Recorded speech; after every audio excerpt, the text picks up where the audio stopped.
The book of Daniel is filled with visions of the future. Some of these visions create very dramatic imagery for the reader. Some examples: 4 beasts that arise out of the turbulent sea, a statue made of several metals and clay, a rock hewn from a mountain that is propelled against and destroys the statue of metals, a leopard with 4 heads, a lion with wings of an eagle, among other strange images and events. But yet, the meanings of these prophetic visions have not been fully understood until now. Join me in an exploration of the chapters in Daniel that enlighten us as to when the Messiah of the latter days, also known as the end times, was expected, and when and where the Messiah actually showed up, right on time according to the book of Daniel. But of course, at the very end of the book, Daniel is told that the meanings of the prophecies are to be sealed up until the time of the end, the latter days. We were not meant to understand them until then. Well, those times are upon us, and the seals have been removed from the book. Watch this video and the other videos in this series on the book of Daniel to learn about these prophecies that have been fulfilled. This is the first video in a series of 8 videos on the book of Daniel. This video, part 1, provides some background information on the book of Daniel. Then we will jump right in to explain the real meaning of chapter 2, Nebuchadnezzar's dream about the statue made of several metals and clay, and how it came true.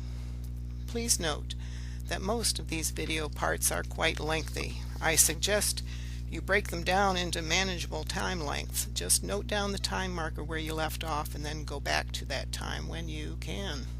Here are some images that some dedicated and talented souls have created to depict their conceptions of the visions in the book of Daniel. Some of you viewing this video know nothing about the prophecies in the book of Daniel. Others may have a rudimentary children's Bible study level of understanding, meaning very sketchy. Most likely just mentioning the episode of Daniel in the den of lions. Some of you are familiar with the interpretations prevalent at this time in Christian Bible prophecy circles, but I would say that very few of you know the real meanings of Daniel's visions. There's the image that King Nebuchadnezzar supposedly dreamed of, and Daniel interpreted its meaning for him. The rock that destroyed the image, usually represented as a statue in that dream.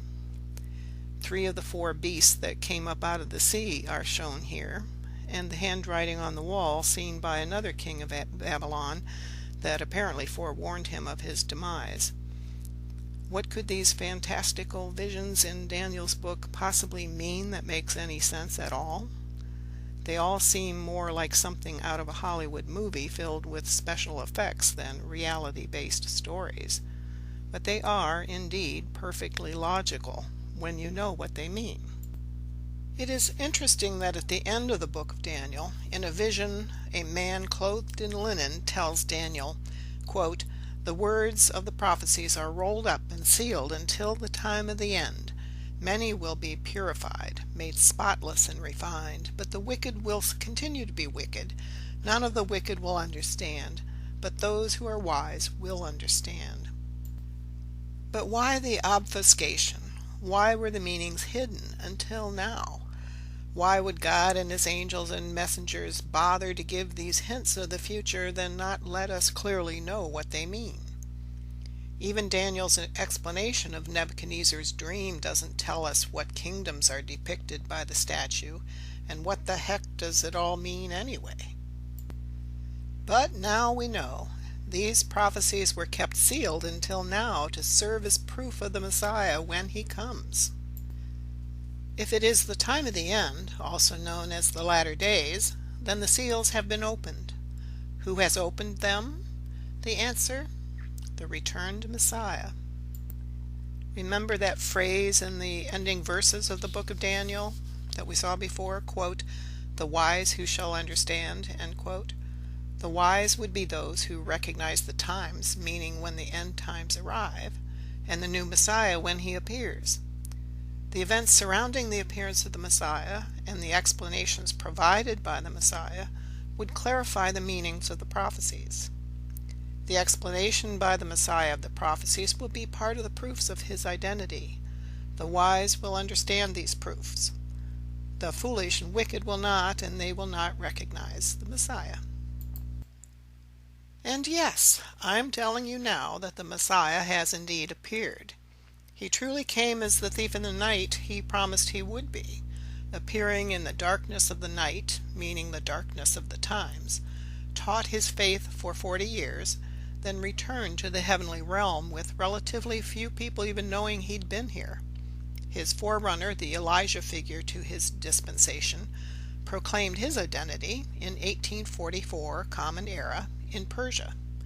The Messiah announced his identity in 1863 and passed away out of this realm in 1892.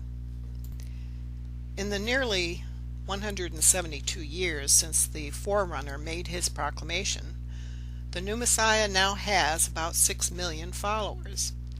His new faith has spread all over the globe, from Persia, the land of his birth, to China, Africa, Russia, Europe, North, Central, and South America, to 200 countries, islands, and territories throughout the world. There are about 160,000 believers in the USA, where I live. What I'm trying to impress upon you is that this is a real thing, not a cult or a passing fad. The explanations of Daniel's prophecies in this video come from the new Messiah for this age. His identity will be revealed as each prophecy is reviewed in the video of several parts. Additional resources for more information are provided at the ends of each of the parts. I'm not going to distract from the explanation of the book of Daniel's prophecies by going into detail about the Messiah at this point. Just a few notes here to inform you how this video series is organized to help you navigate around to see the parts that interest you, so you don't have to go through a lot of stuff you find unessential. However, my opinion is that all the videos in the Book of Daniel series are essential to understand the whole of the web of prophecies that God provided and the new Messiah fulfills. In this video, we will cover first a brief review of answers to questions about the authenticity of the Book of Daniel and the history of his times. This video is part of a series of videos. I'll review which video in this video series covers which chapter or prophecy in Daniel.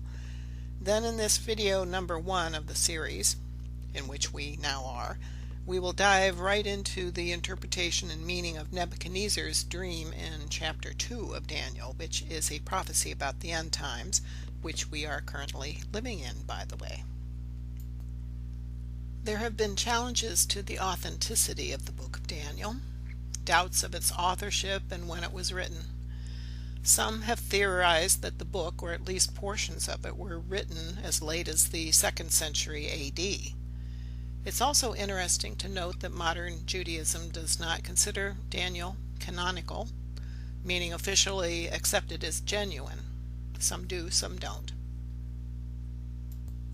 However, the discovery of the Dead Sea Scrolls between 1947 to 1956 changed that, or at least lends weight to the argument that the book of Daniel is indeed genuine and authentic, because among the Dead Sea Scrolls were found 8 copies of Daniel, but all were copies, no originals were found.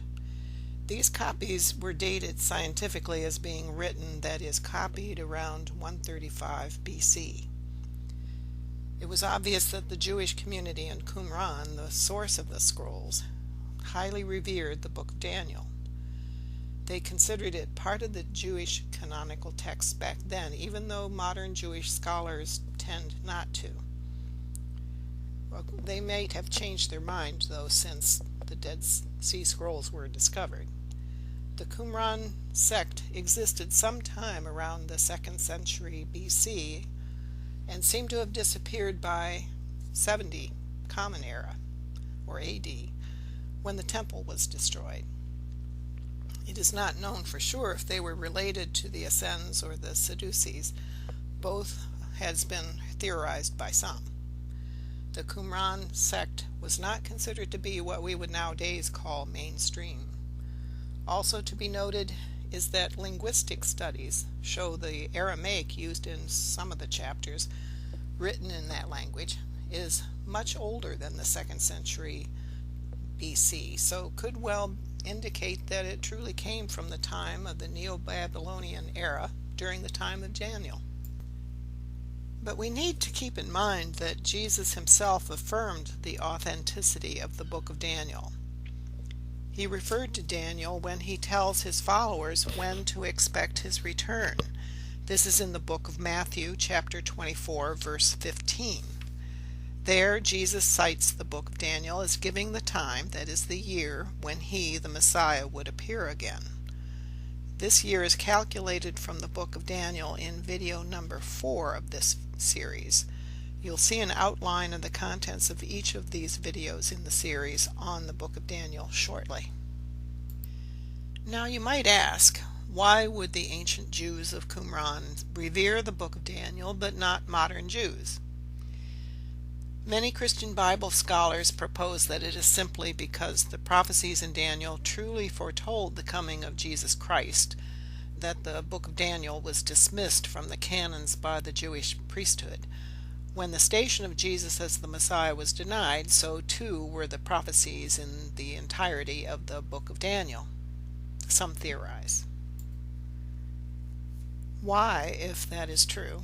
Perhaps they just could not figure out that Daniel foretells not just the first advent of the Messiah, but a second advent too, meaning that the Messiah of the 7th millennium, who the Jews are still expecting and which I am telling you here, has already come. They may have thrown Daniel out because they did not know the correct interpretations of the prophecies, that their Messiah was going to come again. I propose that God knew that the majority of Jews would not accept Jesus as the Messiah, but would someday accept the Messiah of the second advent, which they are still unaware of at this point, as is most of the world. If you are wondering about that Jewish prophecy of the 7th millennium that was mentioned, watch my other video to learn more about it. Go to YouTube, enter into the search box my channel name, which is Integral Destiny 9 that you see there on the slide. Find the video titled The Prophecy of the 7th Millennium. It's about 1 hour in length.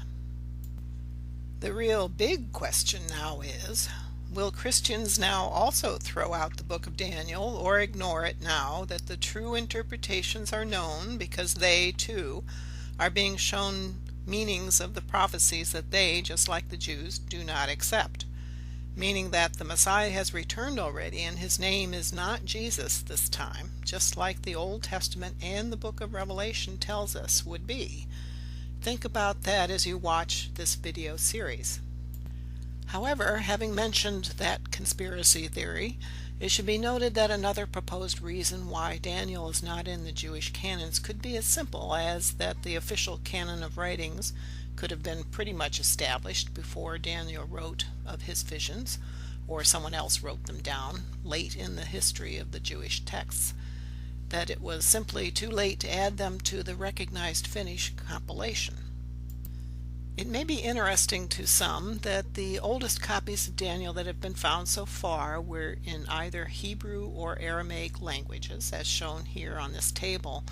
The chapters that are in Hebrew are the first chapter, then chapters 8 through 12, that's the last chapter in Daniel. The chapters in Aramaic are the second chapter through and including 7. Next, some background information about the geography of the book of Daniel and the rulers of his time that are mentioned in the book. If you are not familiar with King Nebuchadnezzar or his dream in the book of Daniel, a little background. This is a map of what is commonly referred to as the first Babylonian Empire that existed very long ago in what is commonly called the Fertile Crescent in the Middle East. Rough estimates have it start around 1894 BCE, which means before Common Era, and ended in 1595 BCE, when King Mercilus of the Hittites sacked Babylon, beginning what is commonly known as the Dark Ages of Babylon.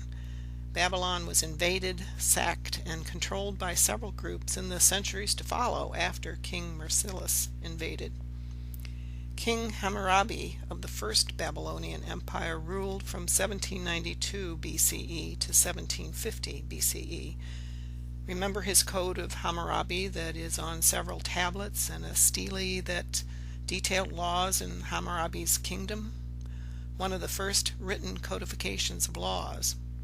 The tablet and stele shown on the right are in the Louvre Museum in Paris. The map and photos are from Wikipedia. But King Nebuchadnezzar II of the Book of Daniel was a king in the Neo-Babylonian Empire that came much later. He reigned from about 604 BCE to 562 BCE. Nebuchadnezzar's reign was a period of expansion of this Neo-Babylonian Empire. The prophet Daniel was born sometime around 620 BCE and lived until about 530 BCE, according to some theories. It's not definitely known for sure. The darker blue in the central area of this map shows the territory of the Neo-Babylonian Empire during the time of Daniel. Most historians count its duration as approximately 626 BC to 539 BC.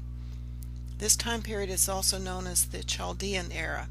Some also refer to it as the 11th Babylonian dynasty of kings. The Neo-Babylonian era ended with the invasion by Cyrus the Great of the Medo-Persian Empire in 539 BC. Nebuchadnezzar II captured Jerusalem in 597 BCE. Jews were deported from Judea to Babylon for about 10 years after Jerusalem fell. Daniel apparently lived some time in the circa 620 to maybe 530-ish BCE time frame. Daniel was one of the Jews deported to Babylon from Judea when he was a young man, likely in his teens.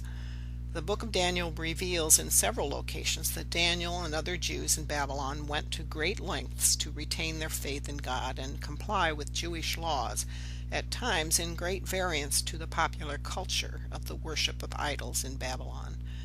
Daniel's special ability to interpret dreams came to the attention of Nebuchadnezzar and subsequent rulers. This is a list of the rulers in the Neo-Babylonian or Chaldean Empire during the time of Daniel. The ones highlighted in yellow are those that are mentioned by Daniel.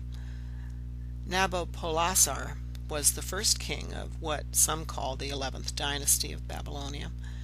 Then Nebuchadnezzar II, who was prominently mentioned in several chapters of the book of Daniel. He reigned from about 604 BCE to 562 BCE. Then there were three kings after Nebuchadnezzar in order: Amel, Marduk, Neriglissar, and Labashi Marduk, who were not mentioned by Daniel. Nabonidus was next, but he was not mentioned in Daniel, but rather his son Belshazzar, apparently his son, who for about 10 years from 553 to 543 BC co-ruled or ruled in place of Nabonidus while he went off to live in a desert oasis town called Tama, located in what is now known as Saudi Arabia. Then last is listed Cyrus II of the Medo-Persian Empire, who invaded and conquered the Neo-Babylonian Empire in 539 BCE. Since Daniel's time in the Babylon area spanned the end of the Neo-Babylonian era through the invasion by the forces of the Medo-Persian kingdom led by Cyrus the Great, just a few notes about this time. Cyrus II, also known as Cyrus the Great, was king of Medo-Persia. His forces invaded and conquered the Neo-Babylonian Empire in 539 BCE. Cyrus the Great defeated the kingdom of Media, the kingdom of Lydia, and the Babylonian Empire. Hence, the Medo-Persian Empire succeeded the Neo-Babylonian era to form the Achaemenid Empire of Persia. Another king mentioned in the book of Daniel was Darius the Mede. He was mentioned in chapter 5 in the event involving the human hand that wrote on the wall telling him his time was over. then apparently he died shortly thereafter. This vision will not be covered in this video series because that event or prophecy has nothing to do with the end times or the coming of the Messiah, which is my purpose for these videos. Historians have not been able to pinpoint for sure who this king might have been. Some think it may have been a reference to Cyrus the Great himself, kind of his Babylonian name. Cyrus did trace his heritage to the Medes too. It was mentioned that Darius the Mede was 62 years old when he came to be king. Daniel's story of the writing on the wall mentions Darius died soon afterwards. Cyrus the Great died in 530 or 529 BC, about 9 years after conquering the Neo-Babylonian Empire, so they may have died in the same time period or a further potential for their being the same person, but it's not known for sure.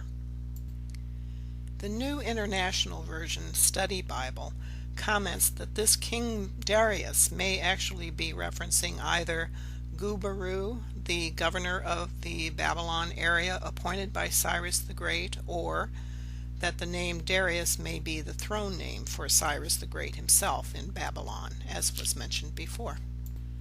This is a timeline to show the kings mentioned in the book of Daniel. Daniel's time frame is shown on the bottom. Darius is not shown because we are still not sure where he fits in such a time frame, although he most likely would have been at the right side of the time frame since he was a Mede and most likely appeared on the scene after Cyrus the Great conquered the kingdom. Note the three kings in between Nebuchadnezzar and Nabonidus. The span of time for these three kings combined was only 6 years, and none of them were mentioned in Daniel.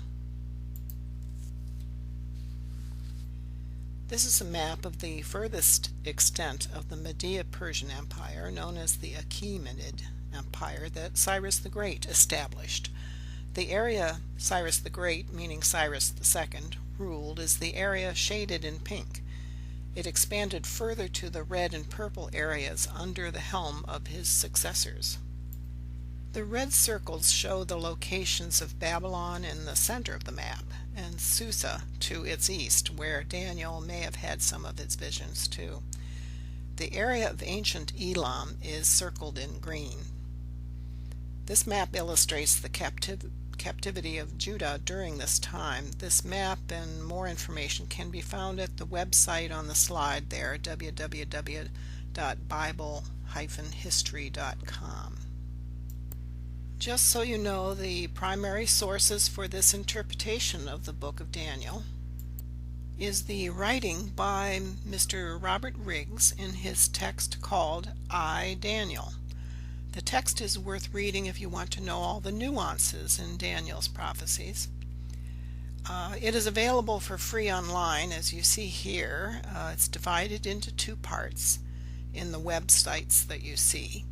You'll have to stop the video and write them down if you want to read the text. I'm not going to read it to you, sorry. Plus my own research over nearly 30 years of researching the topic of Bible prophecy fulfillment, and other sources that I'm going to put into a video that I'm going to title Resources. I have not done that yet, but you may, by the time you watch this video, it may be available on my channel on YouTube. Next, a brief review of the videos in this 8-part series on the book of Daniel. Not every chapter in the book of Daniel has a prophecy in it of any import at this time, the end times. This video series will only cover those chapters that have some relevancy to the visions of the latter days or end times. Note that the length of the videos vary. Part 1, this video that you're in right now, is quite long, others relatively short. For the longer videos, I recommend watching them in sections. It's very difficult to sit and pay attention to a 2-hour or 2.5-hour video. Now if you divide them up, it may take you longer, but there's no rush anyway, and you will be better able to absorb more information if you divide them up.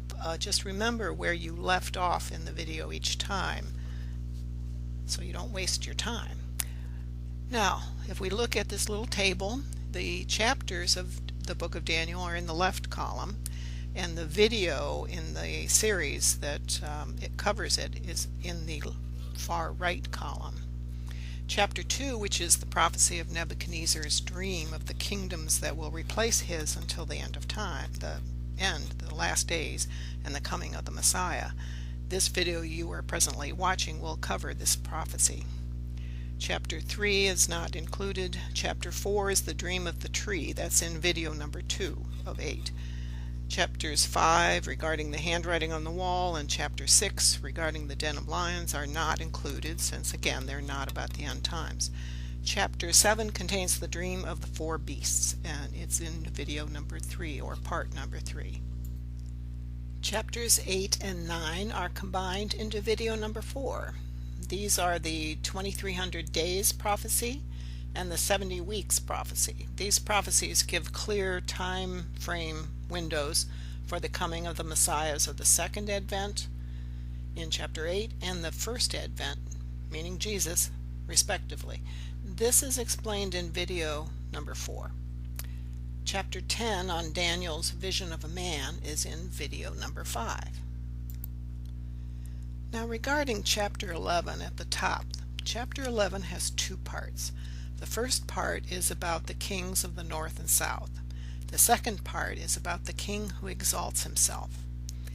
The first part, the kings of the north and south, do not have anything to do with the coming of the Messiah of the second advent. But you might be interested in what the prophecies, how they were fulfilled by Jesus, by the way, and other things. That, however, will be in the addendum, if you see at the bottom of the slide, in video number 8.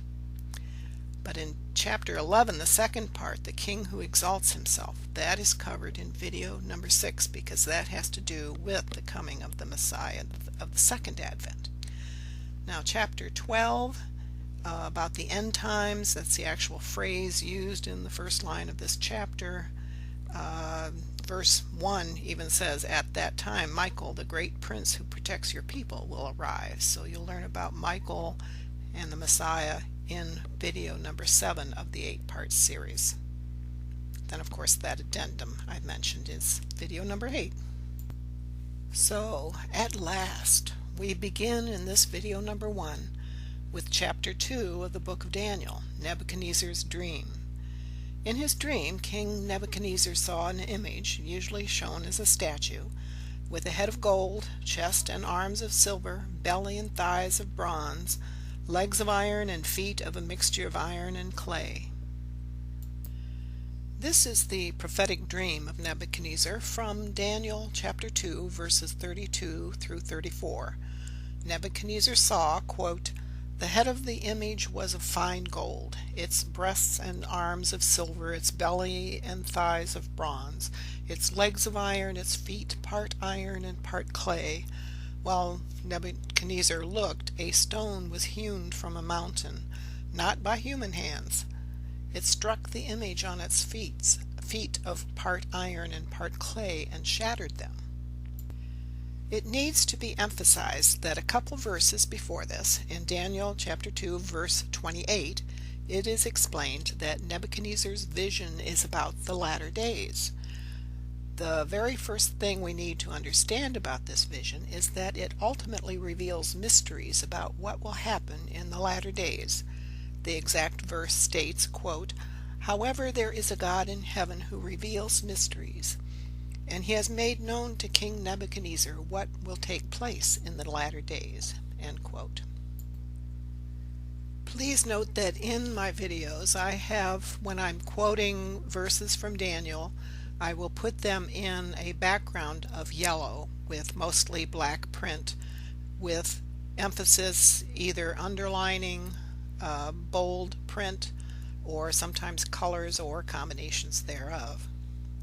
Now here we see verses 37 through 41. Daniel explains the meaning of the dream of Nebuchadnezzar thus, quote, "You, O king, are the King of kings, to whom the God of heaven has given the kingdom. You are the head of gold. After you there will arise another, a second kingdom, inferior to you, then another, third kingdom, of bronze, which will rule over all the earth. And to continue further with the description of these kingdoms, quote, Then there will be a fourth kingdom, as strong as iron, inasmuch as iron crushes and shatters all things. So, like iron that breaks in pieces, it will crush and break all these in pieces. In that you saw the feet and toes, partly of potter's clay and partly of iron, it will be a divided kingdom. But it will have in it the toughness of iron, inasmuch as you saw the iron mixed with common clay. End quote. This is a representation of Nebuchadnezzar's dream in the book of Daniel, chapter 2. He saw a figure with a head of gold, chest and arms of silver, belly and thighs of bronze, legs of iron, and feet of a mixture of iron and clay. Each body part represents a kingdom or era that succeeds Nebuchadnezzar in the area of the world that he was its head, meaning the territories of the then Neo-Babylonian Empire. So the image is a timeline from the time of the Neo-Babylonian era at the head until the latter days at the feet. Another way to view this image of Nebuchadnezzar is a timeline of eras to come after the era of his empire wanes. Nebuchadnezzar's era is the gold on the left, to be succeeded by the silver era, then the bronze, iron eras, ending with the iron and clay mixture era. Does this mean that the world ends when the iron and clay era ends?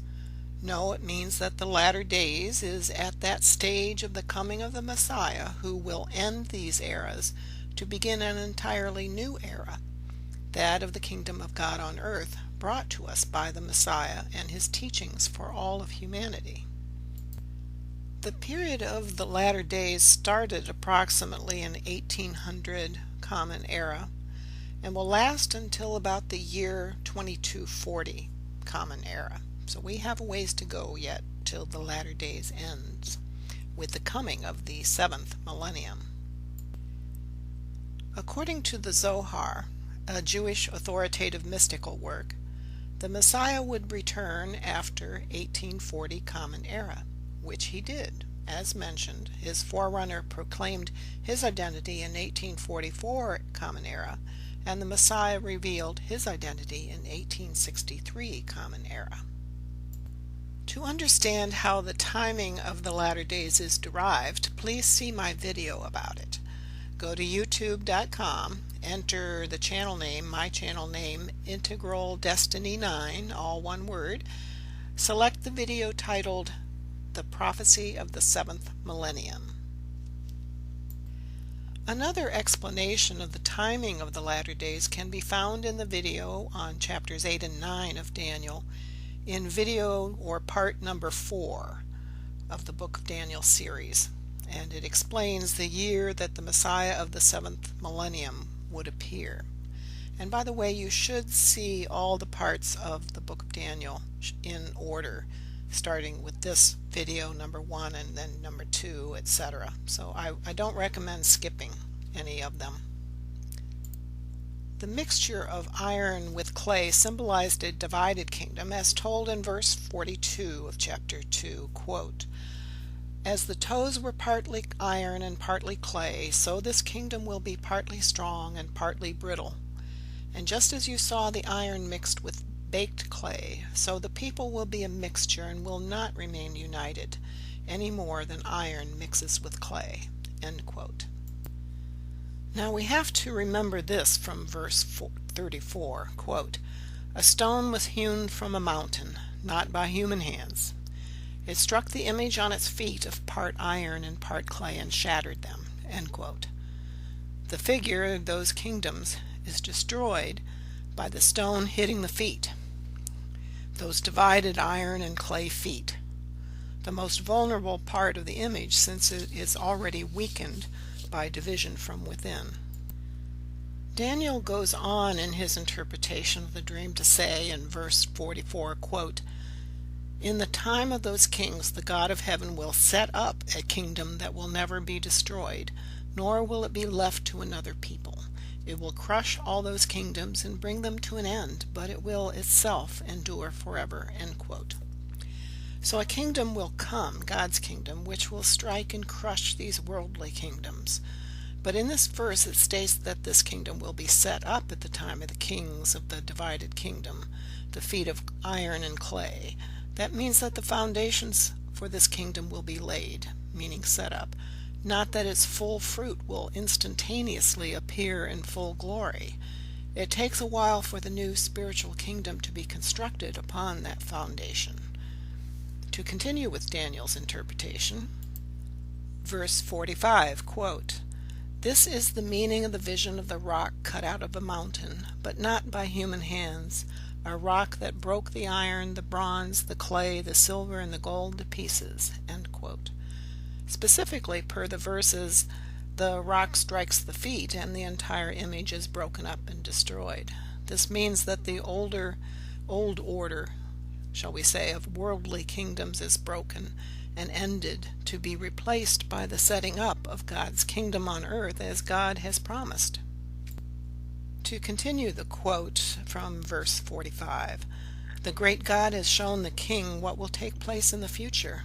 The dream is true and its interpretation is trustworthy." End quote. This is just an assurance of the validity of Nebuchadnezzar's dream and Daniel's interpretation. This illustration is a typical Christian interpretation of what these four empires are, or were, that were prophesied in Nebuchadnezzar's dream. Of course, Nebuchadnezzar was the head of gold, as Daniel explained, but Daniel gives no real explicit information as to the identity of the other empires or eras to follow. Bible prophecy scholars have theorized the identities of the remaining empires. Their theories usually portray the Median Persian Empire as the chest and arms of silver, the empire that followed Nebuchadnezzar's Neo-Babylonian Empire with the invasion by Cyrus the Great.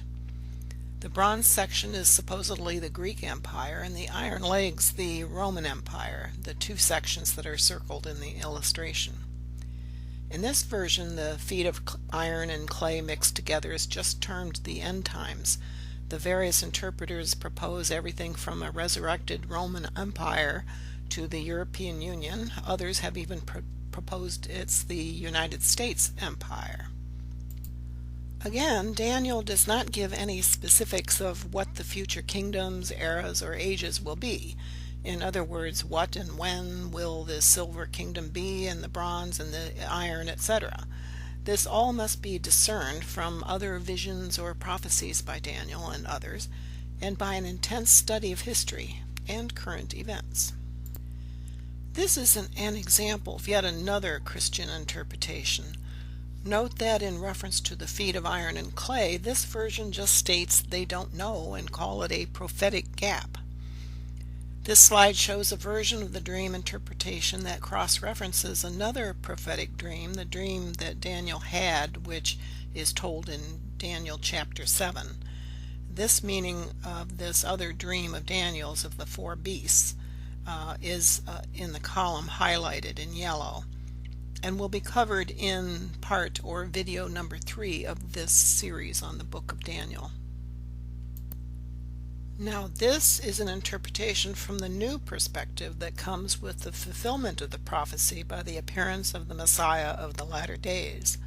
We now know for sure which kingdoms are represented by the silver, bronze, iron, and clay sections of the image. The head of gold is the same, of course. It represents Nebuchadnezzar's kingdom.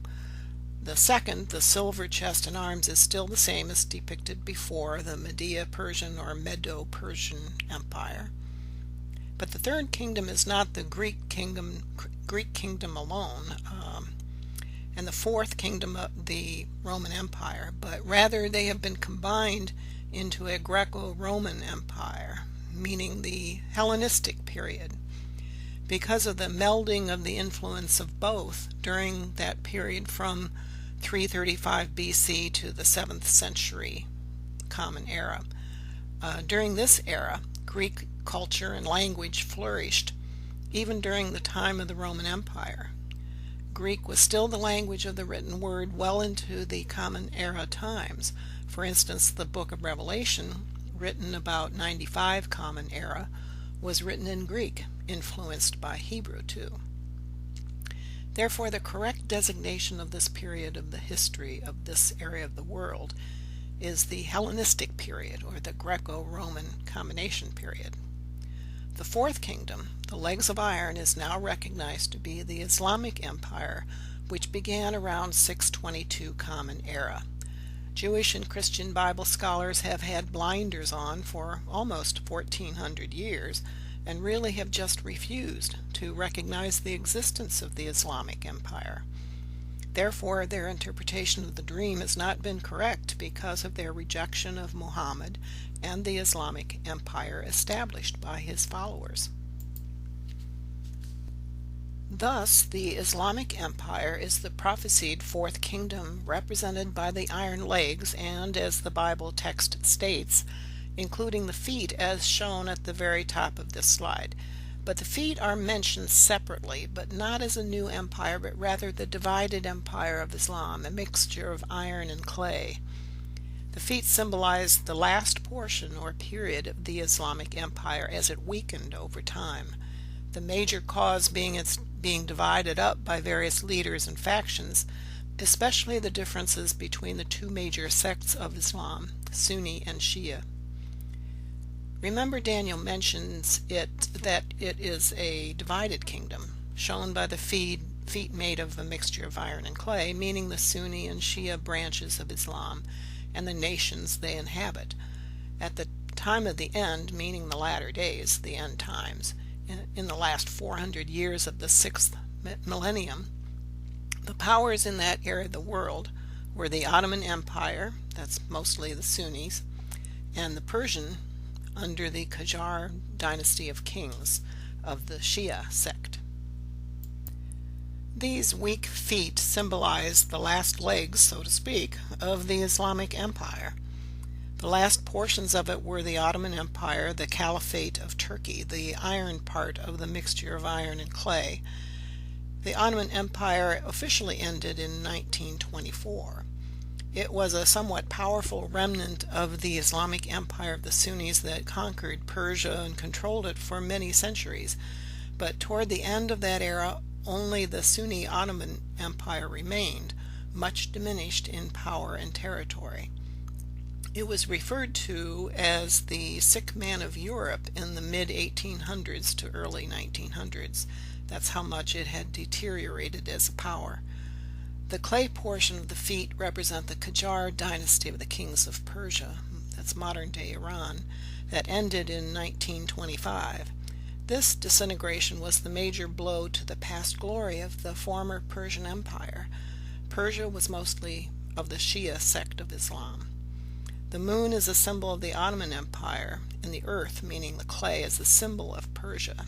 Another symbol of Persia is the sun.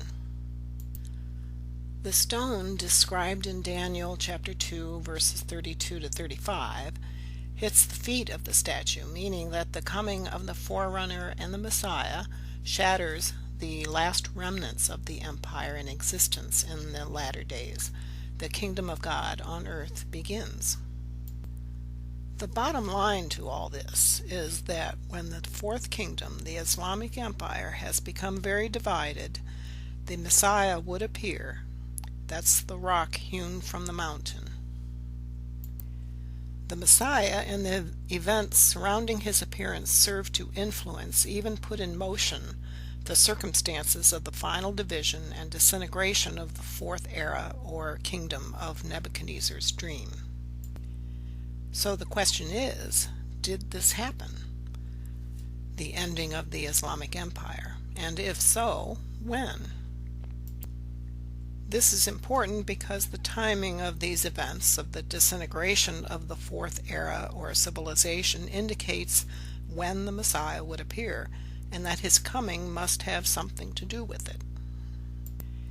A brief history of Islam is in order at this point, just in the Middle East, since that is the specific territory of this prophecy of Daniel. We in the West are rather ignorant of it, since we as a society and in our world history books have basically ignored it for fear that somehow we would be recognizing the prophethood of Muhammad by recognizing the civilization that resulted from it. In the USA, respecting non-Judeo-Christian religions has not been one of our strengths, too. We will start our history of Islam and the Islamic empire that resulted from it around 600 Common Era in Arabia, the land of the birth of Islam. First, where is Arabia in respect to the area of the Neo-Babylonian Empire of King Nebuchadnezzar and Daniel? Note the map of the globe in the bottom left. The small rectangular area in white on this globe insert shows the location of the area of the large map.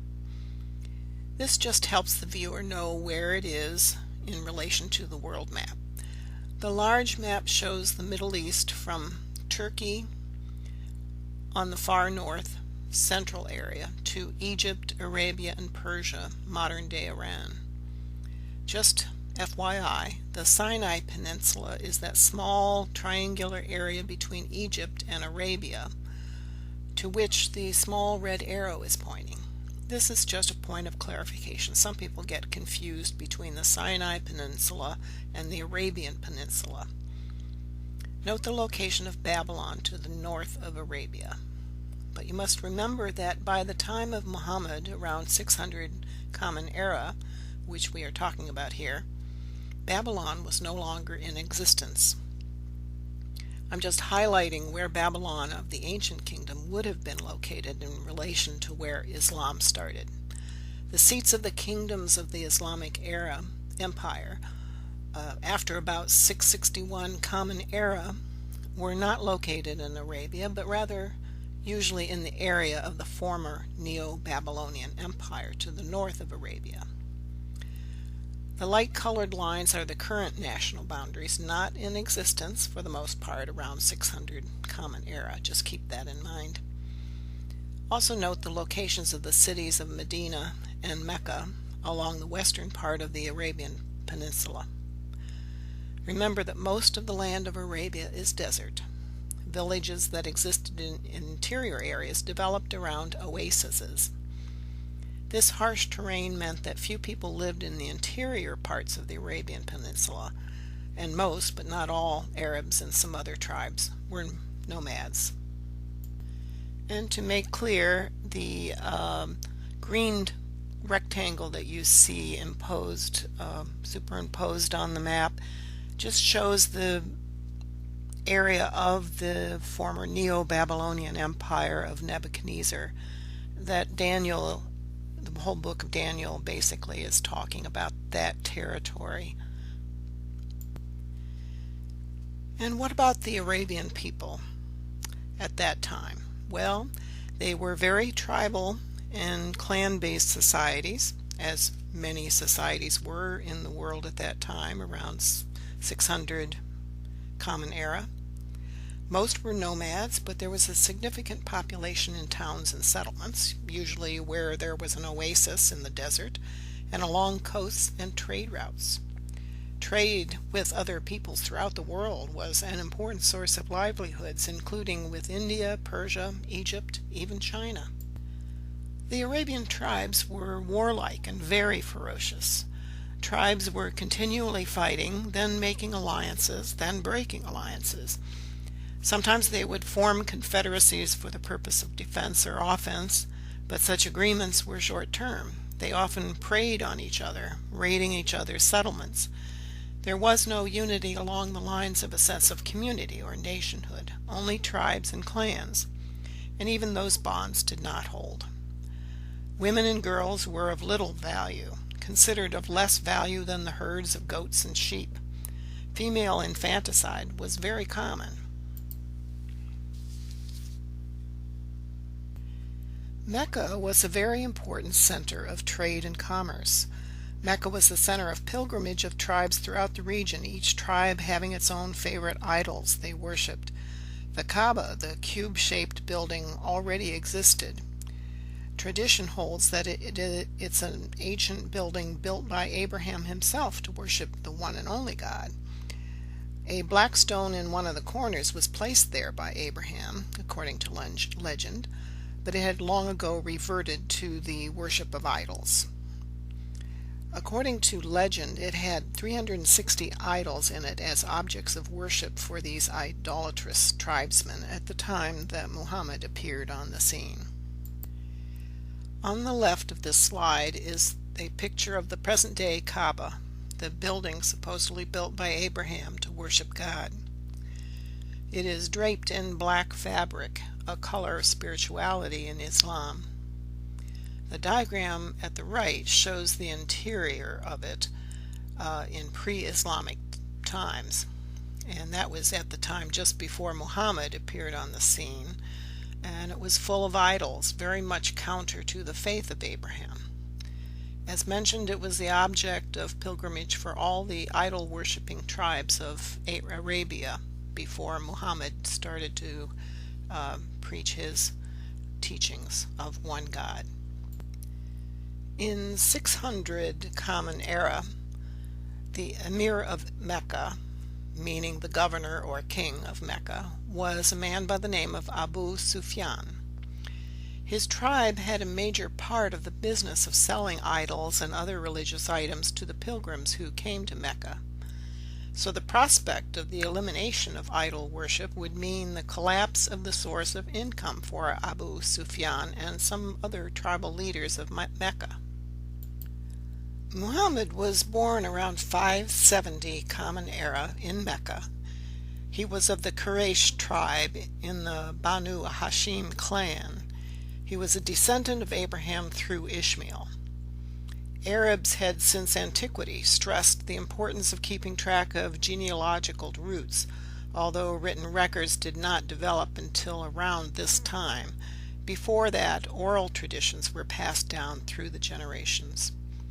He was a merchant, highly respected for his honesty. He was employed by a woman who was a merchant in Mecca named Khadijah. He married her around the year 595 Common Era. She was about 15 years older than him. Muhammad was a very pious man. He periodically retreated to a cave in the mountains for quiet meditation and prayer to God, the one God of Abraham, not to idols. During one retreat, he had a vision of the angel Gabriel and had his first revelation from God. He continued to have encounters with the angel Gabriel for the rest of his earthly ministry, but he did not reveal his revelation for 3 years after his first visitation from Gabriel. His wife Khadijah was the first to believe in him as a prophet of God. Ali, his young cousin, about 30 years younger than he, was the second to believe in him. Ali became his close associate, a relationship in the new faith of Islam similar to the relationship of Joshua to Moses. Muhammad began preaching his revelation from God with a strong emphasis on worshiping only the one God, not idols. The number of his followers grew. As this number grew, his teaching against idol worship became stronger and began to have a serious effect on those who gained their wealth from idol worship. So Muhammad began to accrue enemies because of his teaching against idol worship, very powerful enemies. One of the enemies of Muhammad was the Emir of Mecca, Abu Sufyan, the head of the Umayyad tribe. He and his son Muawiyah became vicious foes of Muhammad. They and their tribe, the Umayyad, joined forces with others who did not want idolatry in the pilgrimages to Mecca, meaning the sources of their wealth and power, to end. Life became very difficult for Muslims in Mecca. The merchant tribes became violent towards them.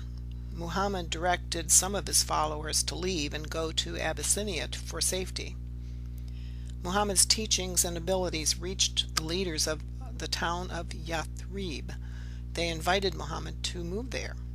Muhammad and his followers went to Yathrib, later known as Medina, just in time to avoid being killed by his enemies who had invaded his home in Mecca looking for him to kill him.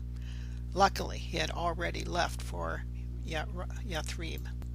Here you can see again the location of Mecca in respect to Yathrib, now known as Medina, to the north of Mecca, a distance of about 275 miles.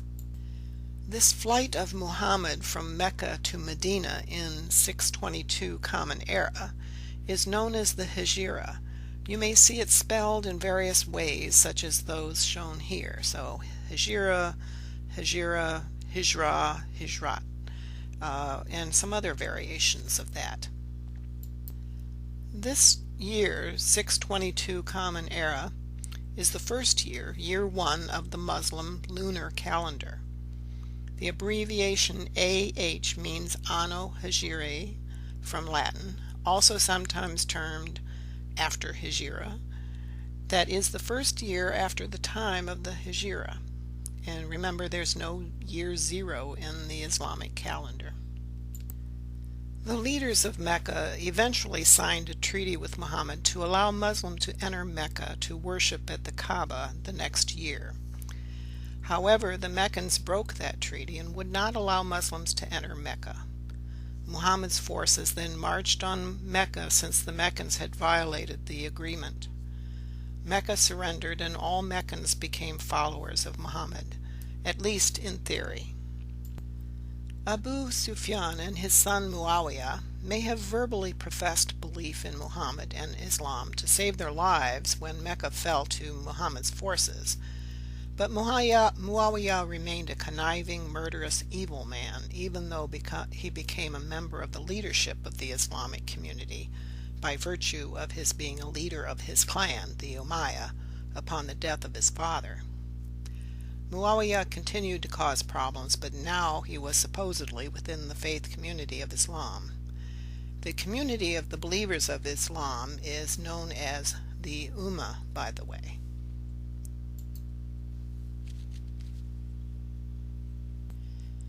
The darker green shaded areas on the map show the relatively small territory of the Middle East under control of the Islamic forces by the year 632 Common Era, the year of the death of Muhammad. Note that the red rectangle shows the territory of the former Neo-Babylonian Empire of Nebuchadnezzar. I'm just showing that to remind you of our purpose here. At this time of 632 Common Era, the purple area within the rectangle was ruled by the Byzantine Empire, and the orange area was the Sasanian Empire of Persia. By this time, Islam had spread only to the western part of the Arabian Peninsula and an area on the eastern coast of the peninsula. Muhammad had engaged in military force in order to protect his community of Muslims when they were attacked, usually defensive measures or occasionally retaliation for attacks in order to get them to stop those attacks. Muhammad did not lead or condone military action solely to force people to become Muslims. Many people voluntarily became Muslims in those times. That did change after Muhammad's death, as we will explore a bit next. Muhammad had verbally stated several times with witnesses present that he wanted his cousin Ali to succeed him as head of the faith upon his death, with the leadership to go to Ali's male descendants thereafter. Instead, when Muhammad died, without a written will, a very small group of believers got together and elected a successor from amongst themselves. Ali was passed over and Abu Bakr was elected to be the first caliph, and caliph means successor. You've seen this map before.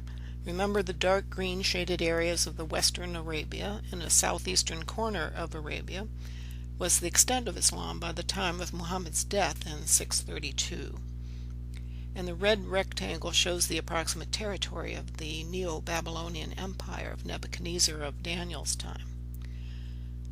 Now, under the leadership of Abu Bakr, that first chosen caliph to succeed Muhammad, under his leadership of just 2 years, the territory of Islam had expanded to include the light green shaded areas as well. Some of this expansion was because of military conquest. By the way, military action was not the usual methodology of the expansion of the faith that Muhammad himself used. Use of force to convert people to Islam mostly happened after Muhammad's death. Muhammad did order military action at times, but usually it was defensive action against forces trying to obliterate him and his followers. Muhammad did approve military action against the forces from Mecca, but that was because they chose not to abide by a treaty they had willingly signed, allowing Muslims to go to Mecca annually to worship at the Kaaba. Now, Abu Bakr appointed his successor, who was Umar. So the second caliph was Umar from 634 to 644 Common Era, just 10 years. He immediately went out conquering the Persian and Byzantine empires. The third caliph was Uthman, who served from 644 to 656 Common Era. This third caliph was chosen by a group of 6 men who were chosen by Umar, the previous caliph. This map shows a dramatic expansion of the Islamic territories from the time of Abu Bakr. The orangish or dark yellow areas show territories added to the Islamic now empire by the end of the rule of Umar as caliph by the end of 644 Common Era. The lighter yellow areas were added by Caliph Uthman by the end of his rulership in the year 656. The area shaded in red in the upper left is all that's left of the Byzantine Empire by that time too. Note that Persia or Iran was invaded and it put an end to the Sasanian dynasty of Zoroastrian kings. King Yazdegerd III was the last king of that dynasty. Thus conquest becomes the new norm for rulers of this new Islamic empire. It is very important to understand that the third caliph, Uthman, was a member of the Umayyad clan, the clan of Abu Sufyan, who was the emir of Mecca. Abu Sufyan, if you recall, and his son Muawiyah had been rabid enemies of Muhammad until just before Muhammad and his army of followers were about to invade and conquer Mecca.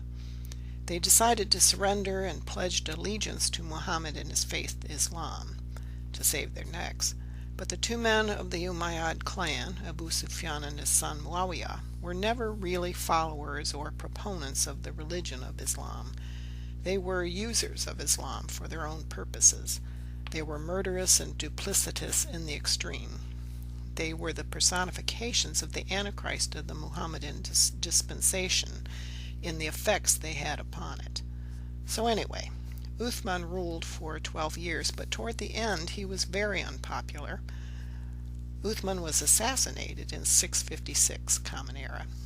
Abu Sufyan and Muawiyah, as members of the same clan, the Umayyah, as was Uthman, claimed that Uthman's successor should be of the Umayyah clan. While Uthman was caliph, he had appointed many other Umayyah clan members into powerful positions in most of the provinces under Muslim rule.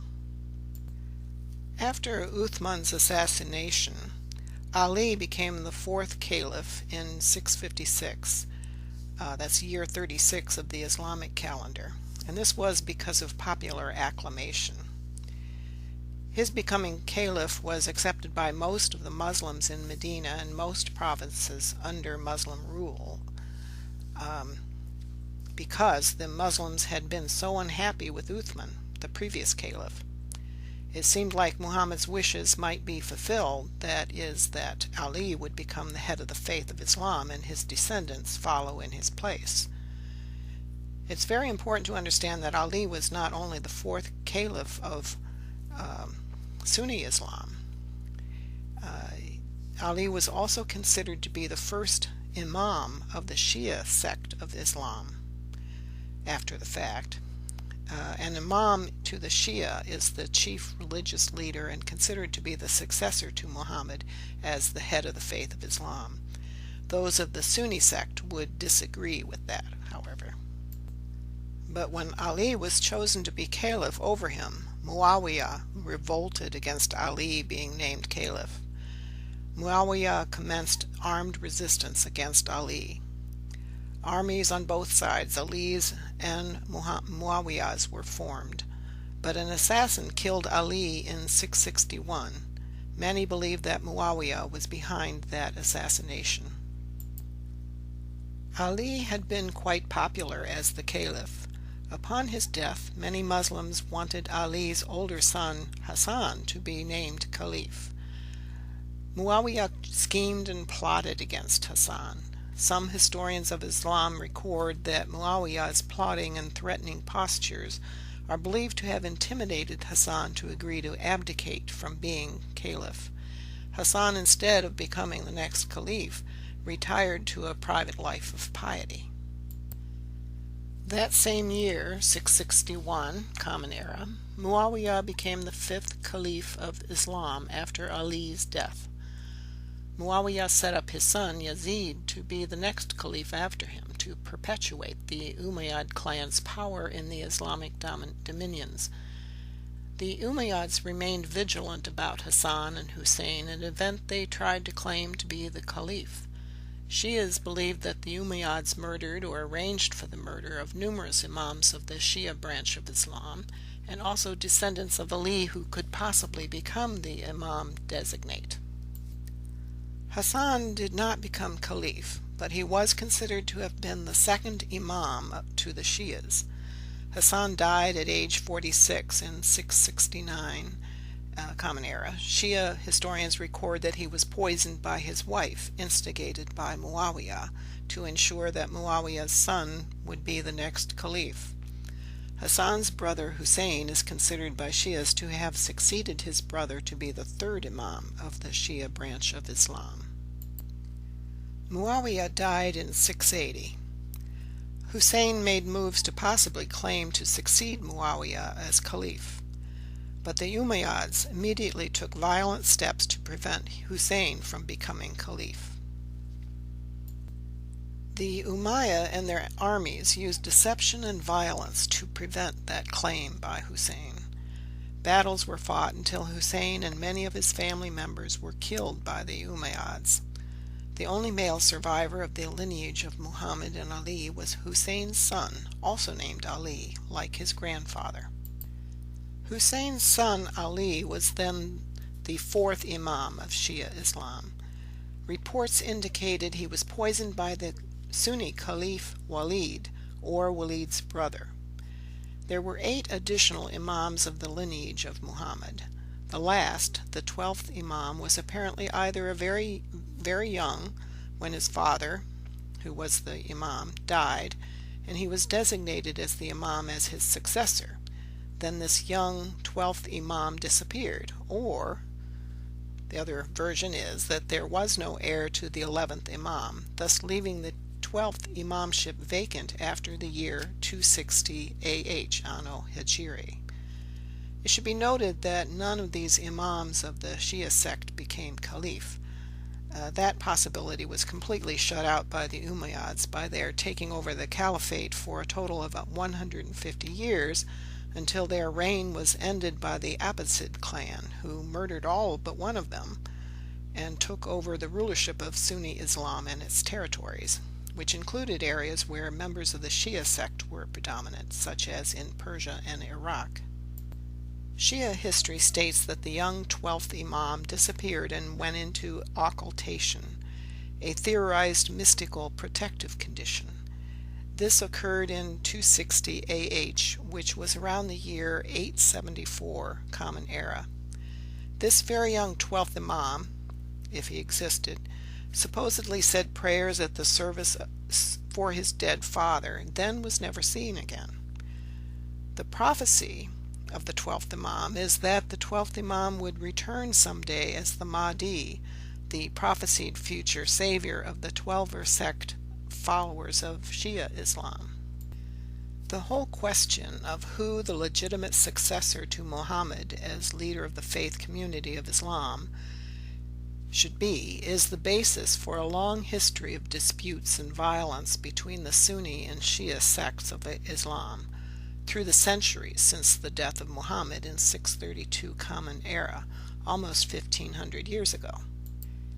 and this dispute as to who and how the successor would be chosen resulted in much bloodshed and enmity through the centuries since the death of Muhammad.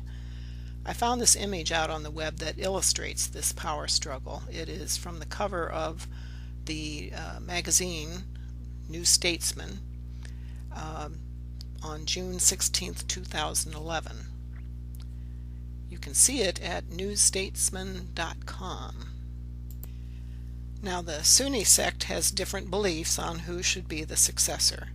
They believe that the head of Islam should be the caliph. The caliph means successor, who is usually chosen by the previous caliph.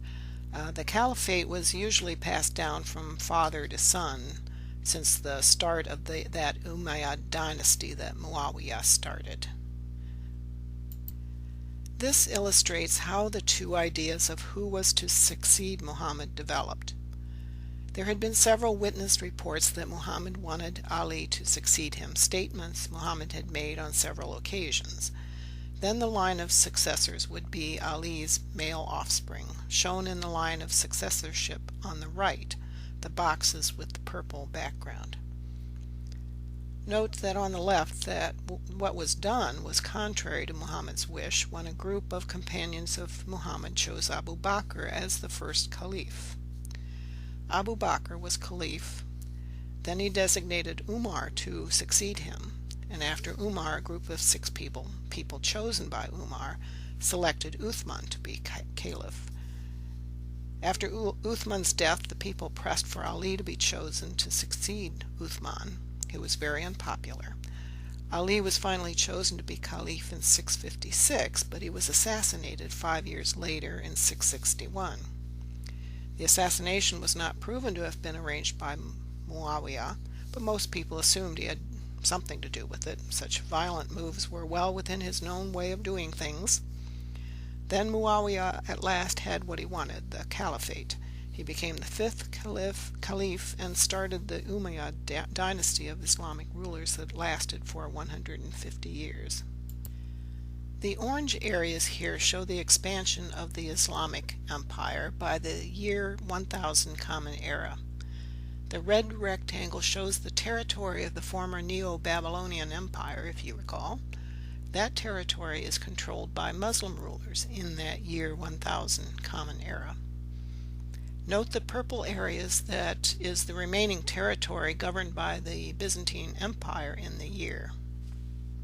Very small area left for them.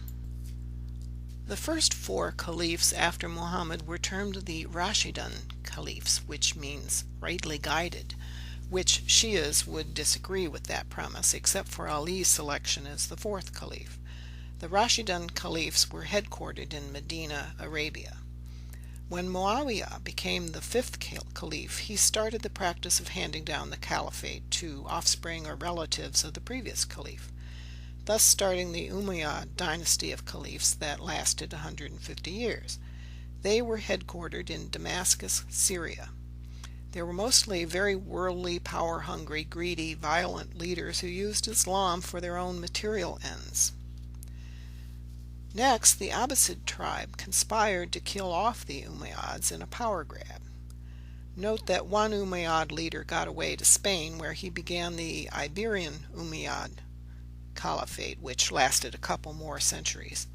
Spain had been conquered by the Umayyads in 711 Common Era. Muslim rule of Spain ended around 1492. Now back to the Islamic Empire in general. The Abbasids took control in the year 750. Their power gradually weakened, and other entities came to govern certain areas under the umbrella of the Abbasids. The Turks became more powerful in the north, and the Mamluks in Egypt. Baghdad, as the center of the Abbasid dynasty, became a cultural center of Islam and was at the forefront of science and religious studies. Then in the year 1258, the Big Shock occurred. The Big Shock to the Abbasid Caliphate in the year 1258 came to a major portion of the area of the former Neo-Babylonian Empire and Iran, also some other areas of a wide swath through Asia and the Middle East. The invasion of the Mongols. The red area is the extent of the Mongol-controlled territory in the year 1206 Common Era. By the year 1227, the Mongols had rampaged across the areas in red. They were just entering the area of Persia at that time. By about 1250, the Mongols had all the areas shaded in orange from Russia, Korea, and China in the Far East to Western European Russia and Turkey on the western front. Our area of the former Neo-Babylonian Empire in the rectangle is only partially affected. This map shows what is known as the Ilkhanate Empire, the blue shaded area, that resulted from the invasion of the area by the Mongols. Genghis Khan's grandson, Hulagu, was the first emperor of this new empire that lasted between 1256 and 1354 Common Era. It put an end to the Abbasid dynasty of the Caliphate. They also trounced the Ayyubid dynasty that was centered in Syria. Note that the Mongols invaded south into Jerusalem, but the Mamluk Sultanate of Egypt kept them at bay.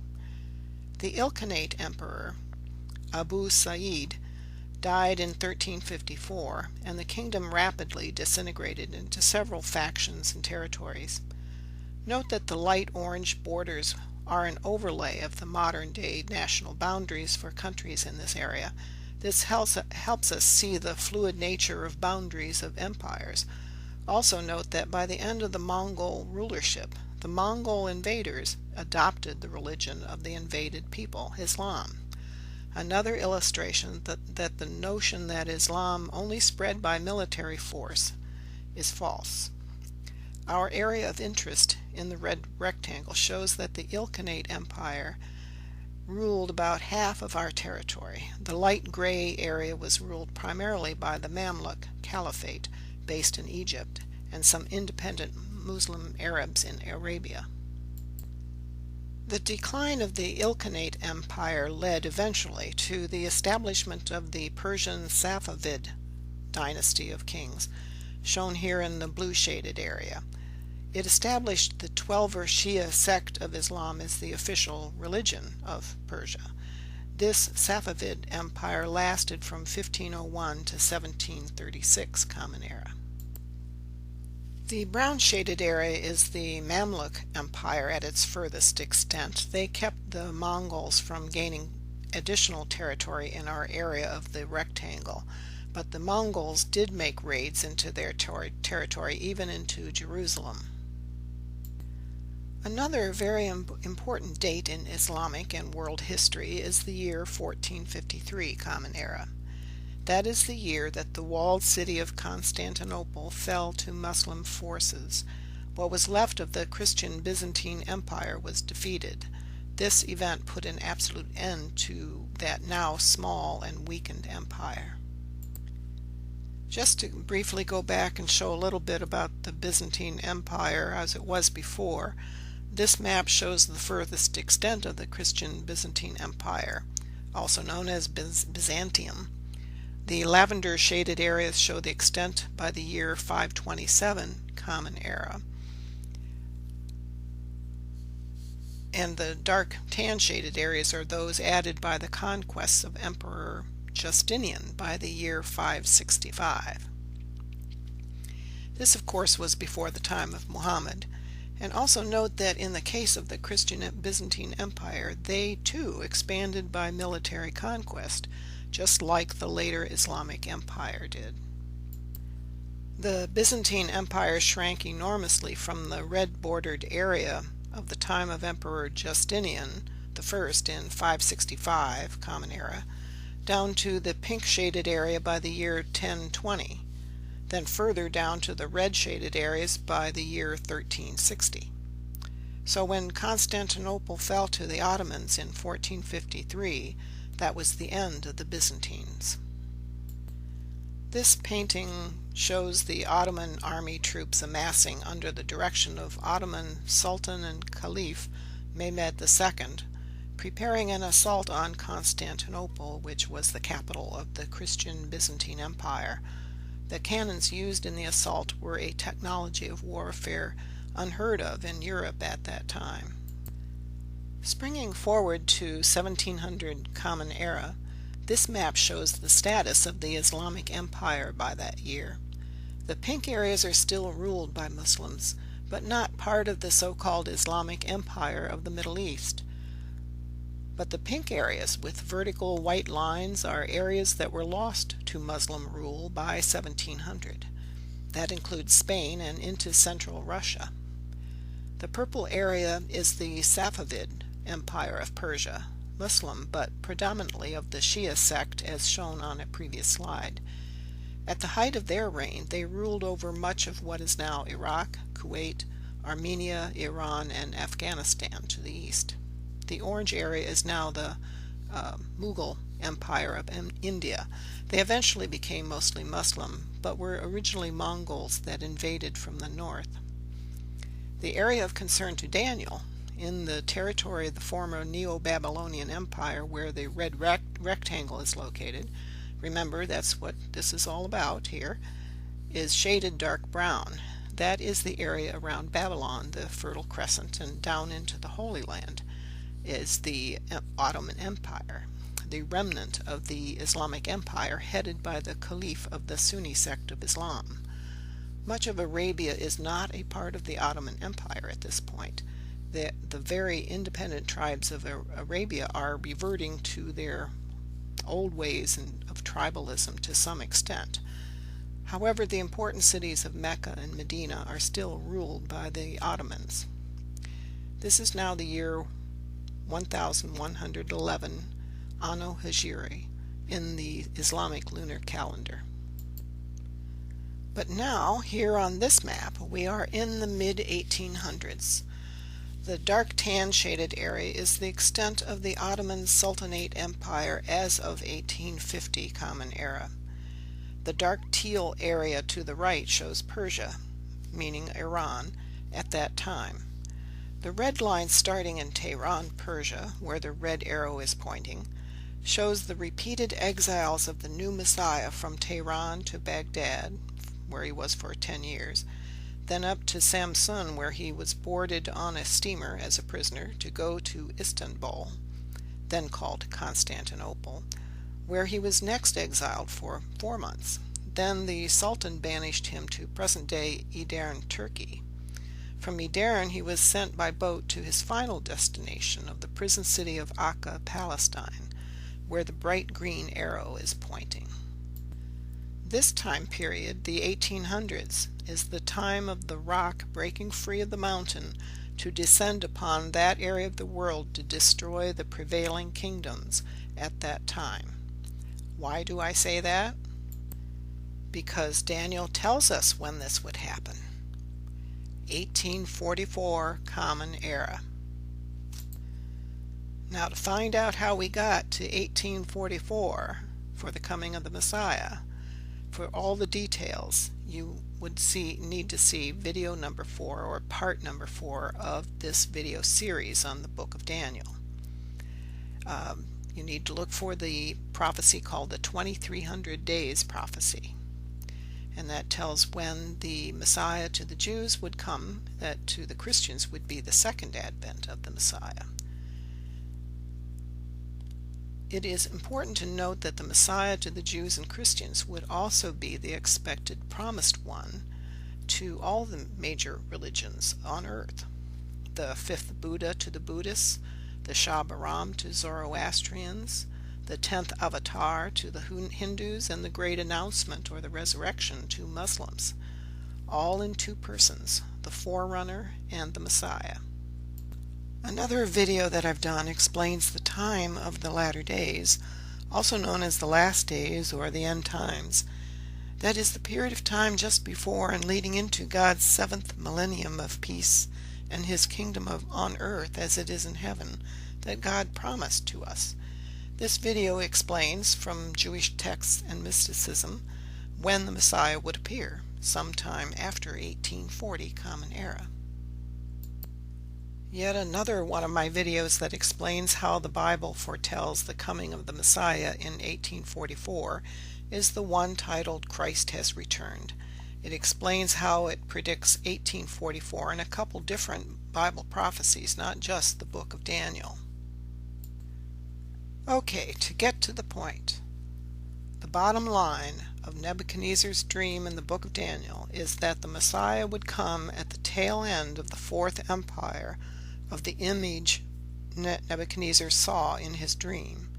He would come at the end of the Islamic Empire in the territory over which Nebuchadnezzar had once ruled those centuries before. The Messiah would be the cause of the end of the fourth kingdom in existence at the time of his appearance. So now the events that led to the ends of the Ottoman Empire and the Qajar dynasty of Persian kings will be reviewed. In the process, the new Messiah and his forerunner will be introduced. The interactions of the Messiah, his forerunner, and the rulers of these kingdoms leads to the ultimate destruction of the kingdoms. On May 23, 1844, the forerunner of the Messiah, the Elijah figure, appeared. Some events in that year, 1844. We've established that the year 1844 was to be the year of the return of the Messiah, first in the person of his forerunner, the Elijah figure, as foretold in the Old Testament prophecies. If we look at some events in the Middle East, there were some remarkable events that fulfilled Bible prophecies. On May 23, 1844, a young man entitled the Bab, which means the gate in English, declared the dawning of a new day in the religious history of the world. The young man came from southwest Persia, a district called in the Bible the land of Elam. Remember, Elam is where Daniel was located when he had his visions of the future. That's in the 8th chapter of the book of Daniel.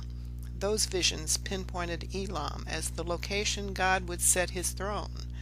That's from Jeremiah chapter 49, verses 37 and 38. The red arrow is pointing to the town of Shiraz in the area of ancient Elam spoken of by Daniel. The Bab made this declaration that he was the promised one and also the herald of another manifestation of God he called him whom God shall make manifest, the promised one of all religions who would arise soon. The Bab's ministry lasted for 6 years and attracted many thousands of followers, some estimate into the hundreds of thousands throughout Persia. Listen to this public declaration made by the Bab, proclaiming to all exactly who he was. Quote, I am the promised one. I am the one whose name you have for 1,000 years invoked, at whose mention you have risen, whose advent you have longed to witness, and the hour of whose revelation you have prayed God to hasten. Verily I say, it is incumbent upon the peoples of both the East and the West to obey my word and to pledge allegiance to my person. End quote. The Muslim clergy in Persia were incensed by the Bab making this claim.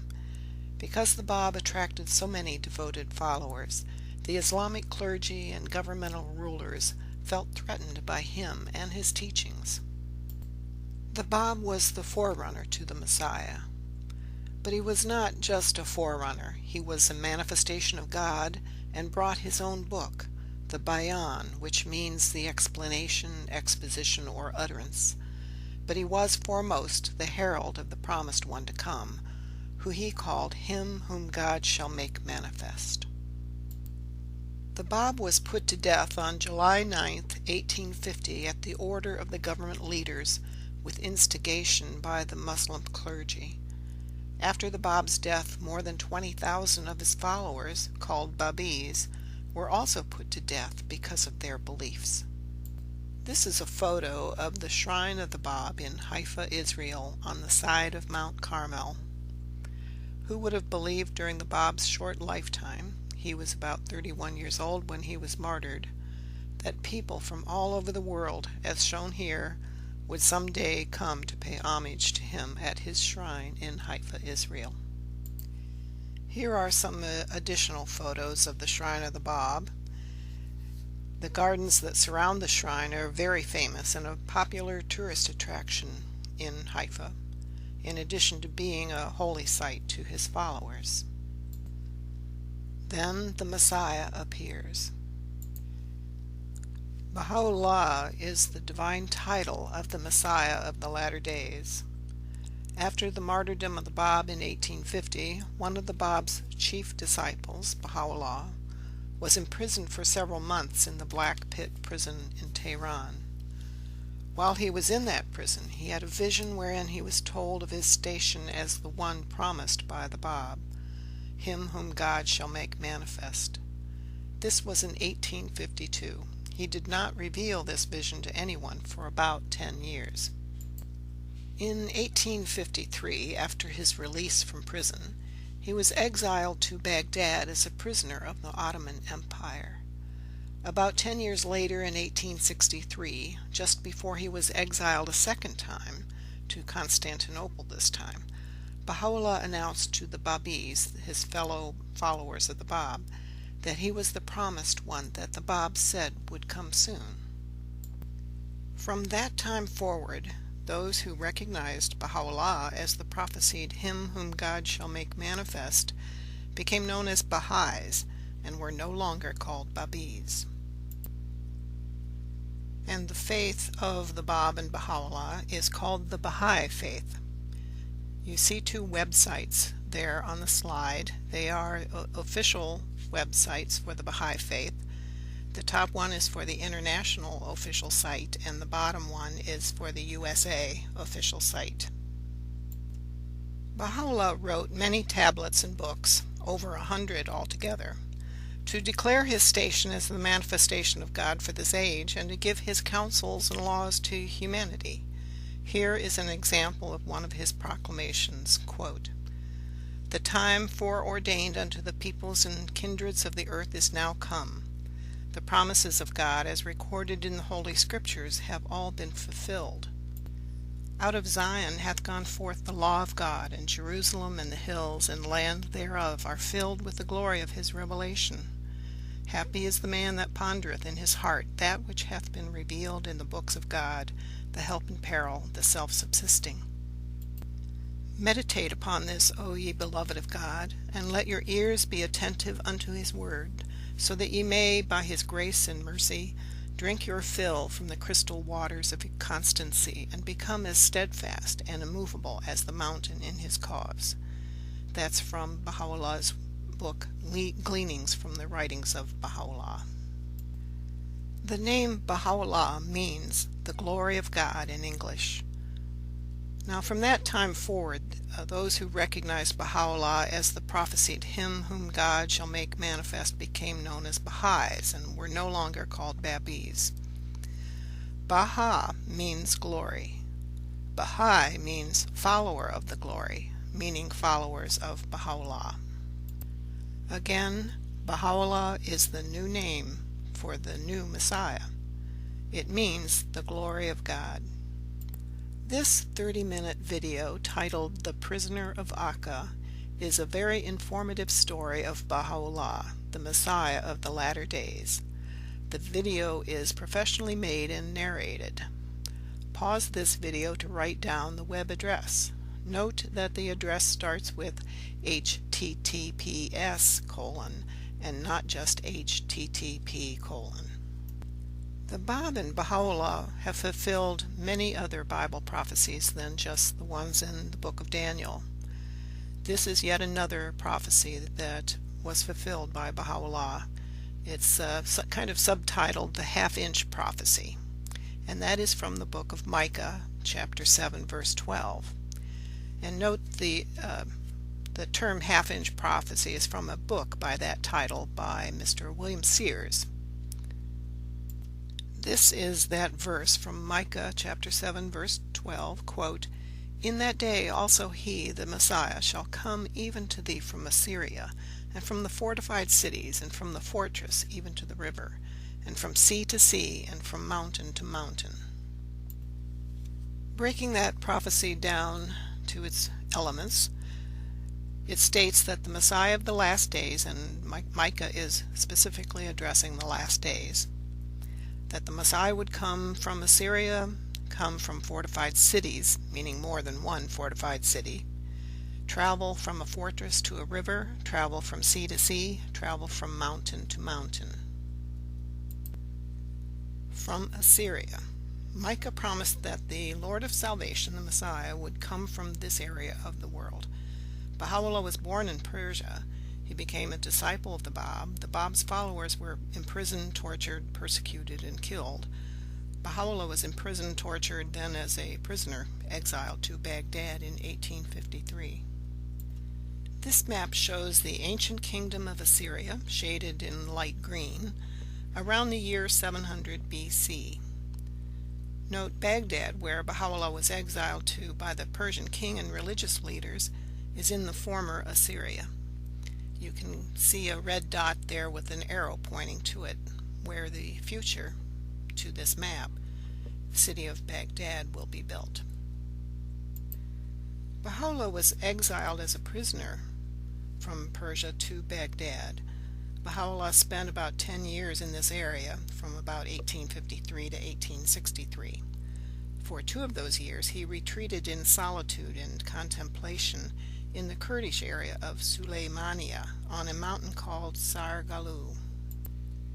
Baha'u'llah, still in Baghdad, and just before being exiled again to Constantinople this time, he announced to a large crowd of family, fellow followers of the Bab, and other inhabitants of Baghdad that he was the one prophesied by the Bab, him whom God shall make manifest, the promised one of all ages and faiths. So he became the Messiah at that point, publicly, in Baghdad, in the former land of Assyria. Baha'u'llah's public declaration that he was the promised one took place in April 1863, just outside of Baghdad, in a garden named Najibiyah Garden, now referred to as the Rizvan, or Paradise Garden, by the Baha'is. Thousands of his followers, and even the governor of the area, Namik Pasha, were greatly saddened by the imminent departure of Baha'u'llah from Baghdad under orders of the Turkish authorities, and prodded by the Persian government and clergy. They wanted him to be much further away from Persia. Baha'u'llah passed through the port of Samsun on the Black Sea on his way to Constantinople. He was boarded onto a Turkish steamship, not under his own power, he was a prisoner, and sailed across the Black Sea to Constantinople. 3 days later, he disembarked at noon in Constantinople, now Istanbul. Note that Constantinople is a fortified, walled city. This is a map of the exiles and travels of Baha'u'llah as a prisoner.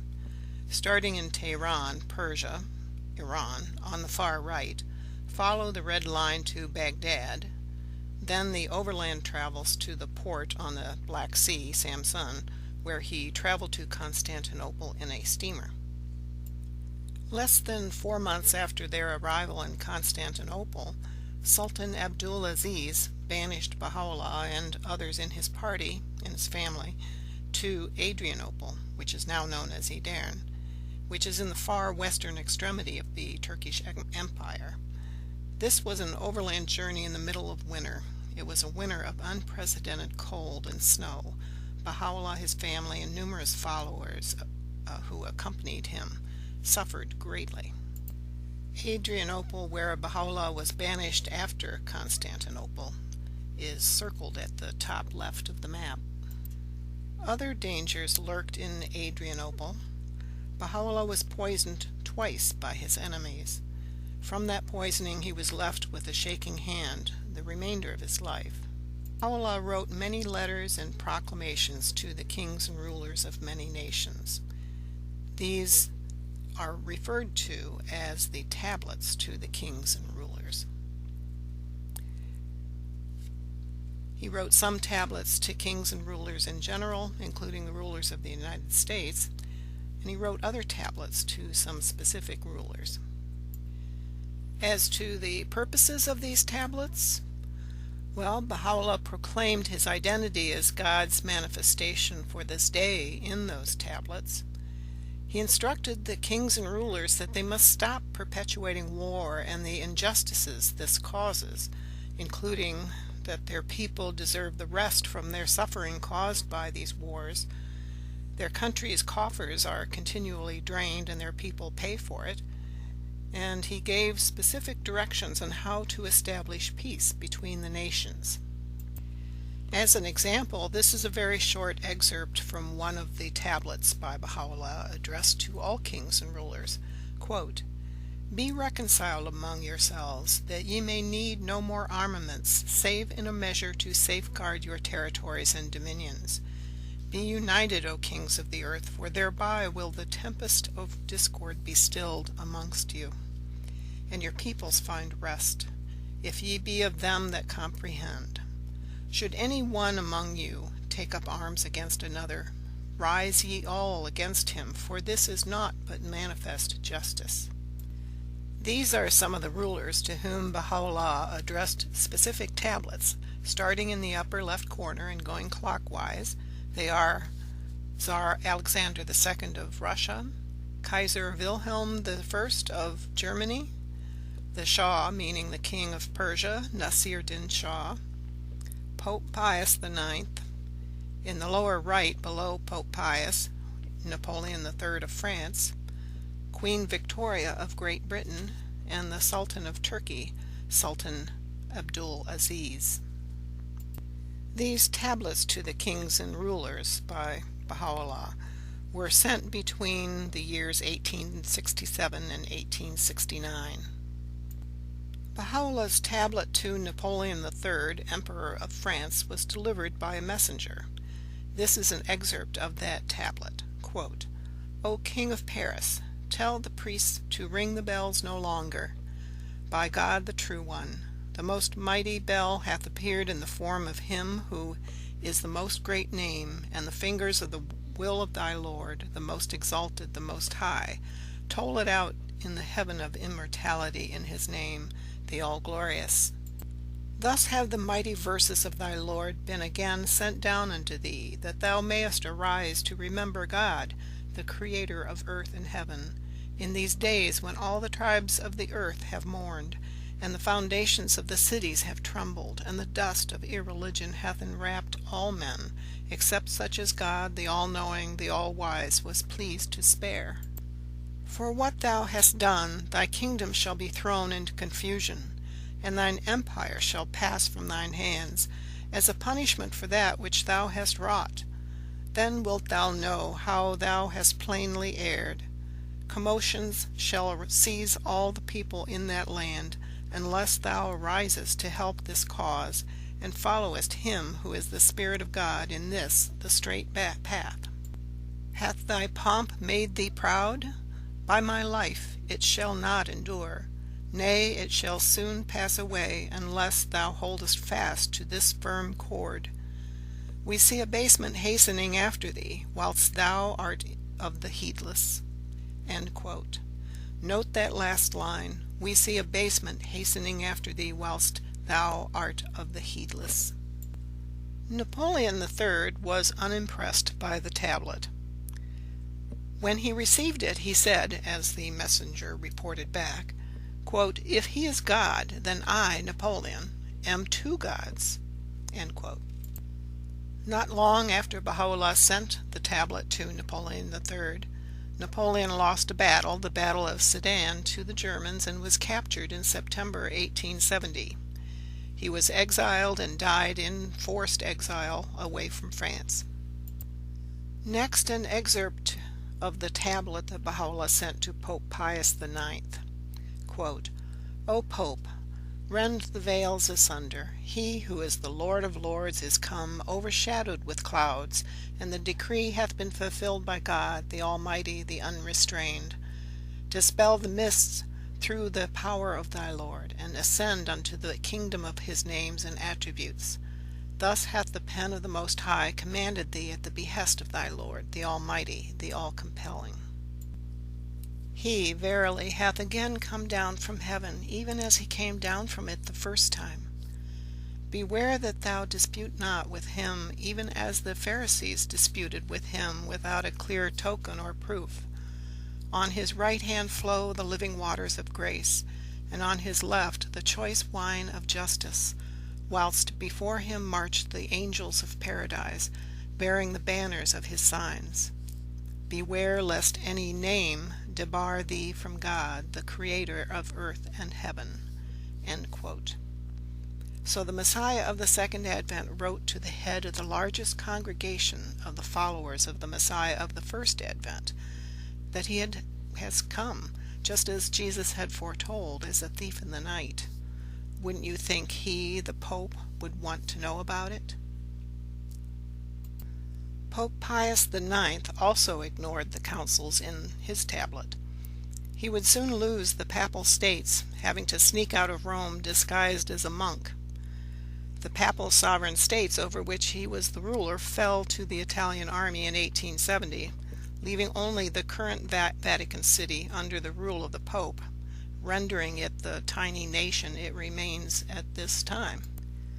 Next, the tablet to Tsar Alexander II of Russia. He was Emperor of Russia from 1855 to 1881. He was known as a reformer in some ways, such as emancipating the serfs in 1861. He retained a very brutal secret police, however, that killed thousands or sent them to Siberia. He prosecuted numerous wars and military actions. His reign encountered increasing discontent of the people, and movements of anarchists and communists arose. He was assassinated in 1881. No surprise there. Tsar Alexander II was succeeded by his son Alexander III after the assassination of his father. He reversed many of his father's reforms, thus returning to a strong autocracy at a time when the Russian peasants were suffering from the many military actions devised by the autocrats. It is easy to look back at these actions to understand how the revolution of 1917 came to pass. Alexander III was succeeded by his son Nicholas II, grandson of the Tsar who received Baha'u'llah's tablet. He reigned from 1894 to 1917. He indulged in many wars and military aggressions, including World War I, in which over 3 million Russians died. His reign also saw the violent suppression of dissidents to his actions and policies. He was forced to abdicate on March 15, 1917, during the Bolshevik Revolution. Thus, the monarchy and the dynasty of the Alexander II's Romanov family ended in Russia.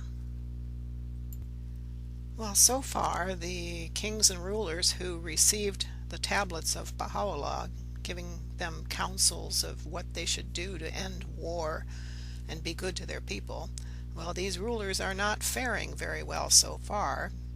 Let's see how Kaiser Wilhelm I fared. He was King of Prussia from 1861 to 1888.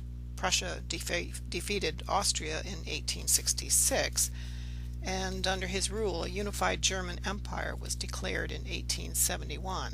Several wars were waged during this time period.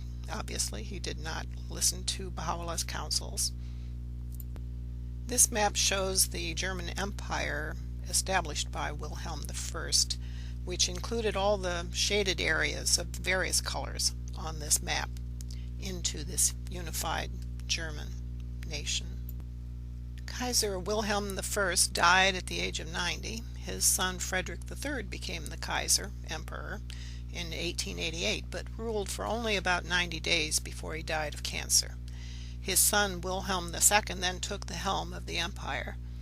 Wilhelm II reigned from June 1888 to November 1918. He lost most of his governing power and effectiveness in 1908 after revealing in an interview in a newspaper in which he made statements offensive to many countries. Germany's military leaders pretty much ruled the country thereafter. Germany, that is, the German military leaders, entered World War I on the side of the Axis powers. He abdicated in 1918 after Germany's loss in World War I. In 1918, the German Empire ended, and the German monarchy also ended. Now we get down to the nitty-gritty in reference to the book of Daniel's prophecy regarding the territory of Nebuchadnezzar's empire of old, and the end of the fourth empire that it foretold. Baha'u'llah, the new Messiah, wrote tablets to the then rulers of the two empires ruling this territory during the Messiah's earthly dispensation. Those rulers were Nasir-din Shah, the king of Persia, from 1848 through 1896. His photo is in the upper right, and the Sultan of the Ottoman Empire, Abdul Aziz, photo just below and to the left of the Shah. Let's see their stories next. Here's our territory of the former Neo-Babylonian Empire, that's in the red rectangle, and the areas on the map ruled by these two monarchs at the time of Baha'u'llah's ministry on earth. The dark tan colored territories are those of Sultan Abdul Aziz of the Ottoman Empire, and the dark teal area is the Persian kingdom ruled by Nasir-din Shah of the Qajar dynasty of Shahs. This is Nasir al-Din Shah, often spelled as Nasir-din Shah, of the Qajar dynasty of Persian kings, called Shahs. He reigned from 1848 to 1896. He did make some modernization changes, but he fought many social and government reforms. His Grand Vizier, Mirza Taqi Khan-e-Farahani, that's the picture inset at the bottom, with the Shah and at the urging of the Muslim clergy, continued and intensified the policy begun under the Shah's father against the Bab and his followers of that's the forerunner, the Elijah figure of the faith. This Grand Vizier was a very vicious man and an avowed enemy of the Babis, and Baha'u'llah also, purely because he was afraid the Babi movement threatened his power and position. Here are some excerpts of the tablet to the Shah of Iran. Quote, I swear by God, O king, wert thou to incline thine ear to the melodies of that nightingale which warbleth in manifold accents upon the mystic bough, as bidden by thy Lord, the All-Merciful, thou wouldst cast away thy sovereignty and set thy face toward the scene of transcendent glory, above whose horizon shineth the book of the dawn tide, and wouldst expend all that thou possessest in thine eagerness to obtain the things of God. Then wouldst thou find thyself raised up to the summit of exaltation and glory, and elevated to the pinnacle of majesty and independence. Thus hath the decree been recorded in the mother book by the pen of the All-Merciful. Of what avail are the things which are yours today, and which tomorrow others shall possess? Choose for thyself that which God hath chosen for his elect, and God shall grant thee a mighty sovereignty in his kingdom. We beseech God to aid thy majesty to hearken unto that word whose radiance hath enveloped the whole world, and to protect thee from such as have strayed far from the court of his presence. He, God, saith, O ye that are foolish, yet have a name to be wise, wherefore do ye wear the guise of the shepherd, while inwardly ye have become wolves, intent upon my flock? Ye are even as the star which riseth ere the dawn, and which, though it seem radiant and luminous, leadeth the wayfarers of my city astray into the paths of perdition.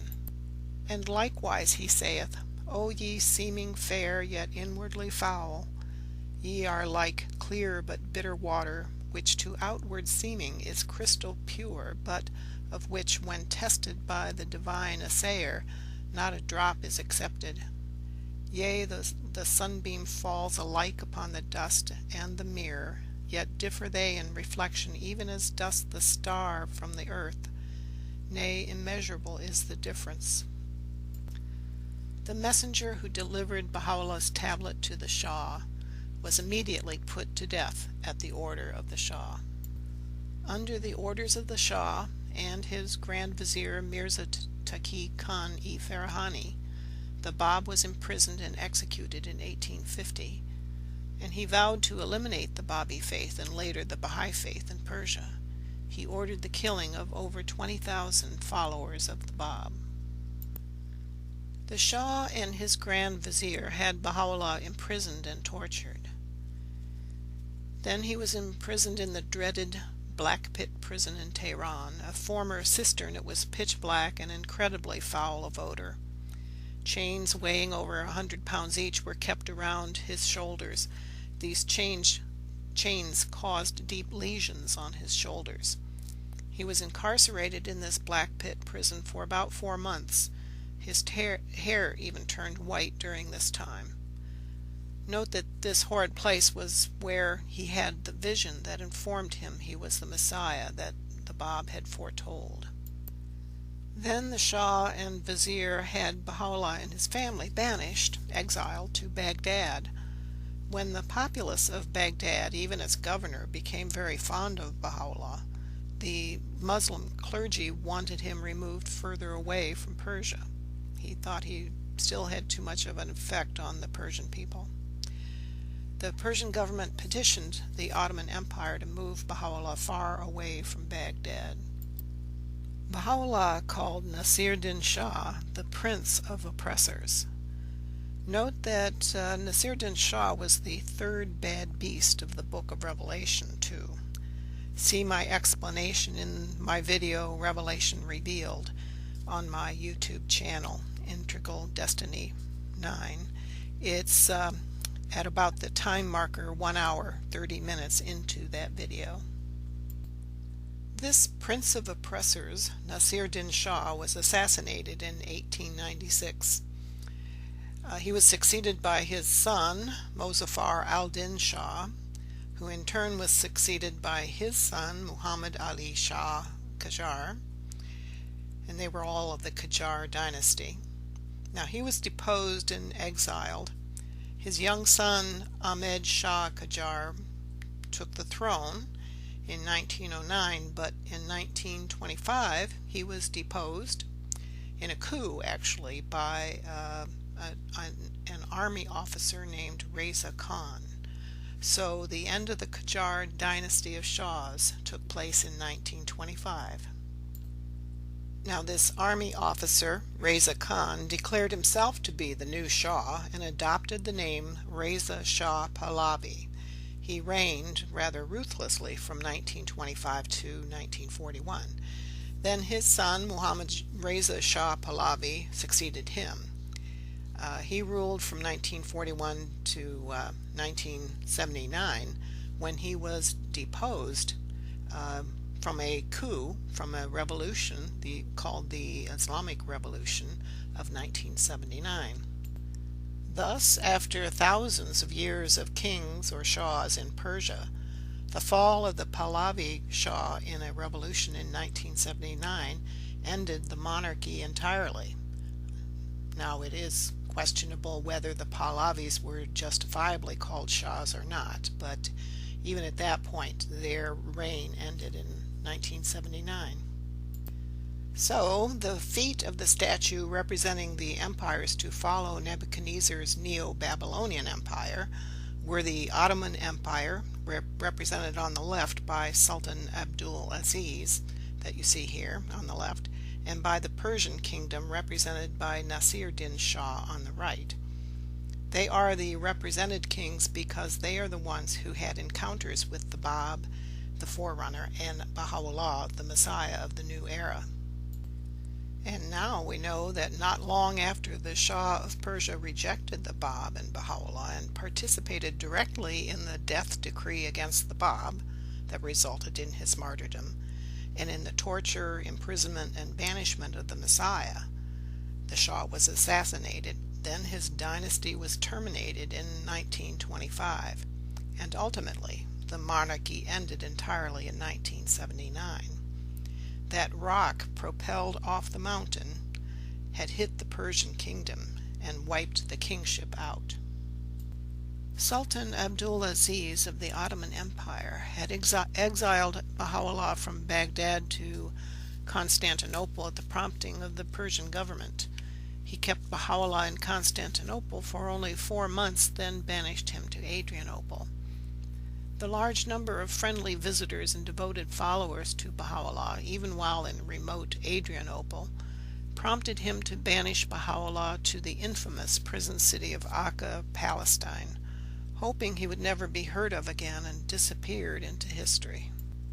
Note, just a point of clarity here, the Sultan of the Ottoman Empire was also considered to be the Caliph of Islam, of the Sunni sect for that empire. There were other caliphates, although much fewer, with relatively little power and reach than in previous times. But remember, the Ottoman Empire was the only empire, other than the Persian kingdom, affecting our territory of Nebuchadnezzar's dream. The Persian kingdom was primarily the Shia sect, and the Shah was a Shiite, but the leaders of Islam in Persia were secular at that time. Government was the duty of the Shah, who was not a leader of religion. Baha'u'llah addressed 2 tablets to Sultan Abdul Aziz. The Sultan did not respond to either of them. Here is an excerpt from one of the tablets to the Sultan.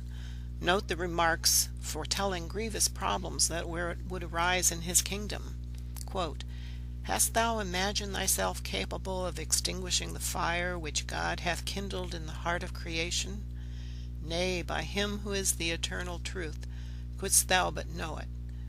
Rather, on account of what thy hands hath wrought, it blazed higher and burned more fiercely.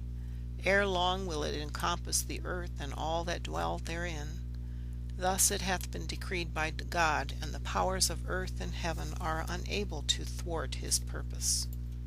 The day is approaching when the land of mystery, Adrianople, and what is beside it shall be changed, and shall pass out of the hands of the king, and commotions shall appear, and the voice of lamentation shall be raised, and the evidences of mischief shall be revealed on all sides, and confusion shall spread by reason of that which hath befallen these captives at the hands of the hosts of oppression. The course of things shall be altered, and conditions shall wax so grievous that the very sands on the desolate hills will moan, and the trees on the mountain will weep, and blood will flow out of all things. Then wilt thou behold the people in sore distress." End quote. That was from Baha'u'llah, the Messiah, in his book The Summons of the Lord of Hosts, page 142. So, what happened to his kingdom? Abdul Aziz reigned from 1861 to 76 as Sultan and Caliph of the Ottoman Empire. He was deposed and assassinated in that year, 1876. Abdul Aziz was succeeded in that year by his nephew, Murad V, who then was also deposed after only 93 days. Abdul Hamid II succeeded the throne. He reigned until 1909. Then he was succeeded by Mehmet V, who reigned from 1909 to 1918, followed by Mehmed VI from 1918 to 1922, who was then succeeded by Abdul Masih II, who ruled just 2 years, 1922 to 1924, when the Ottoman Caliphate was abolished entirely. This was the end of the dynasty and the Caliphate that happened in 1924. But what of Queen Victoria? How did she fare after she received a tablet from Baha'u'llah? Queen Victoria was the only ruler who received an individual tablet from Baha'u'llah, whose throne survives to this day. Note that Queen Victoria's response to Baha'u'llah's tablet was one of neutrality, not outright rejection of it, unlike the responses from the other kings and rulers. It was reported back that Queen Victoria, upon reading the tablet, remarked, quote, "If this is of God, it will endure. If not, it can do no harm." End quote. Here are some excerpts from the tablet Baha'u'llah wrote to Queen Victoria. Some of the comments are praises for her regime, very different in tone from the tablet sent to the other kings and rulers. Here Baha'u'llah asked her to consider the spiritual import of his communication to her. Quote, O Queen in London, incline thine ear unto the voice of thy Lord, the Lord of all mankind, calling from the divine lote tree. Verily no God is there but me, the Almighty, the All-Wise. Cast away all that is on earth, and attire the head of thy kingdom with the crown of the remembrance of thy Lord, the All-Glorious. He in truth hath come unto the world in his most great glory, and all that hath been mentioned in the gospel hath been fulfilled. The land of Syria hath been honored by the footsteps of its Lord, the Lord of all men, and north and south are both inebriated with the wine of his presence. The next two excerpts from the tablet are his compliments on some actions for justice taken by Queen Victoria's government, a constitutional democracy. Quote, "We have been informed that thou hast forbidden the trading in slaves, both men and women. This verily is what God hath enjoined in this wondrous revelation. God hath truly destined a reward for thee because of this. He verily will pay the doer of good his due recompense, wert thou to follow what hath been sent unto thee by him who is the all-knowing, the all-informed." And another bit of praise, quote, "We have also heard that thou hast entrusted the reins of counsel into the hands of the representatives of the people. Thou indeed hast done well, for thereby the foundations of the edifice of thine affairs will be strengthened, and the hearts of all that are beneath thy shadow, whether high or low, will be tranquilized. It behoveth them, however, to be trustworthy among his servants, and to regard themselves as the representatives of all that dwell on earth. This is what counseleth them in this tablet, he who is the ruler, the all-wise." And again, these are from Baha'u'llah's book, The Summons of the Lord of Hosts. This praise by God's latest manifestation, the Messiah, Baha'u'llah, is a clue as to why Queen Victoria's dynasty of rulers survived those times up to this time, and most likely for some time into the future at least. So the feet of Nebuchadnezzar's statue or image in that dream in chapter 2 were the kingdoms of the Ottoman Empire and the kings of Persia, Iran.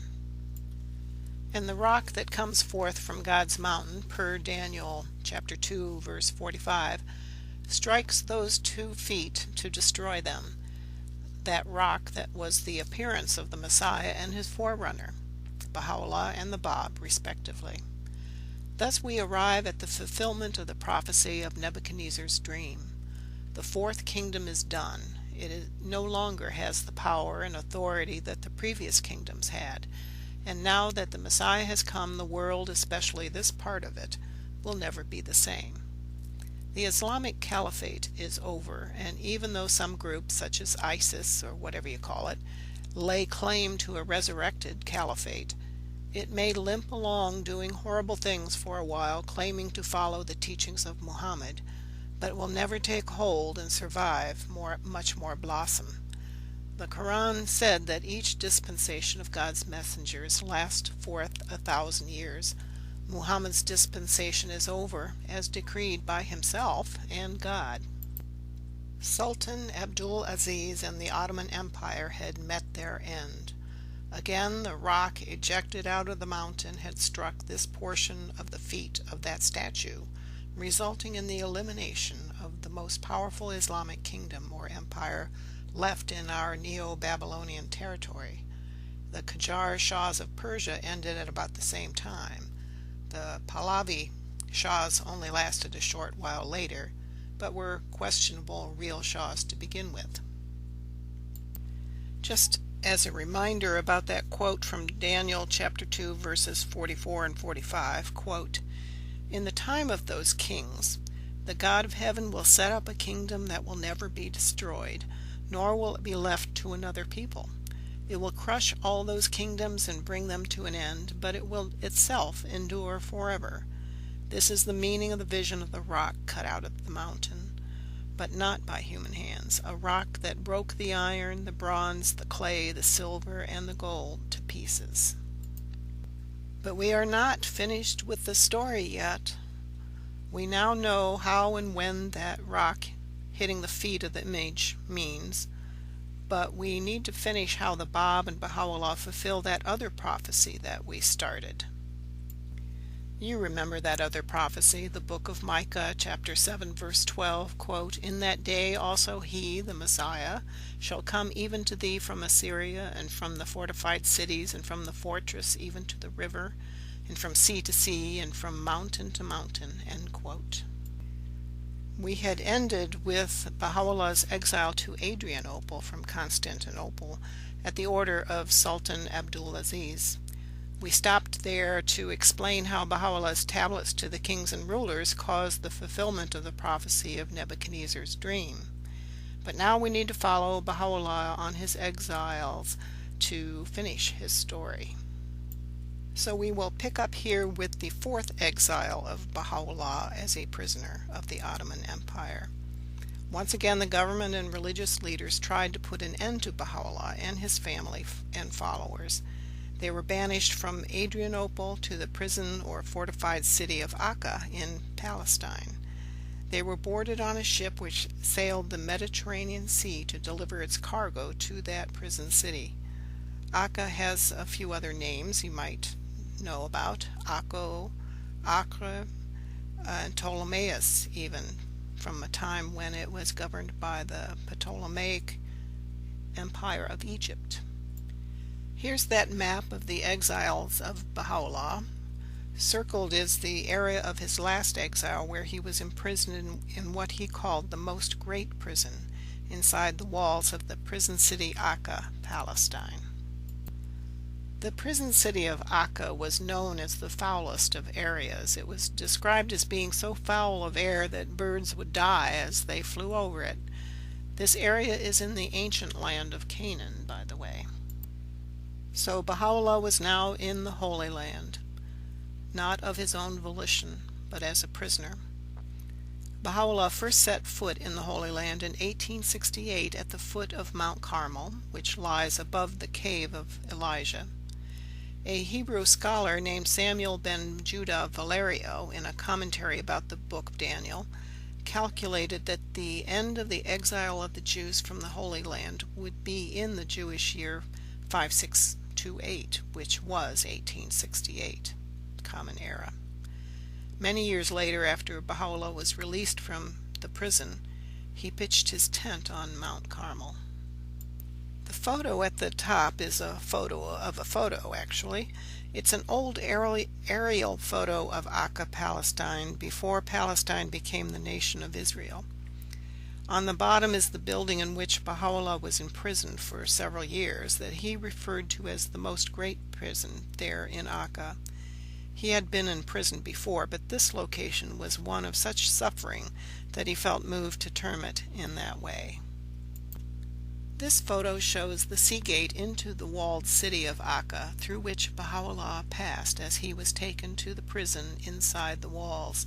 The red arrow is pointing to that sea gate.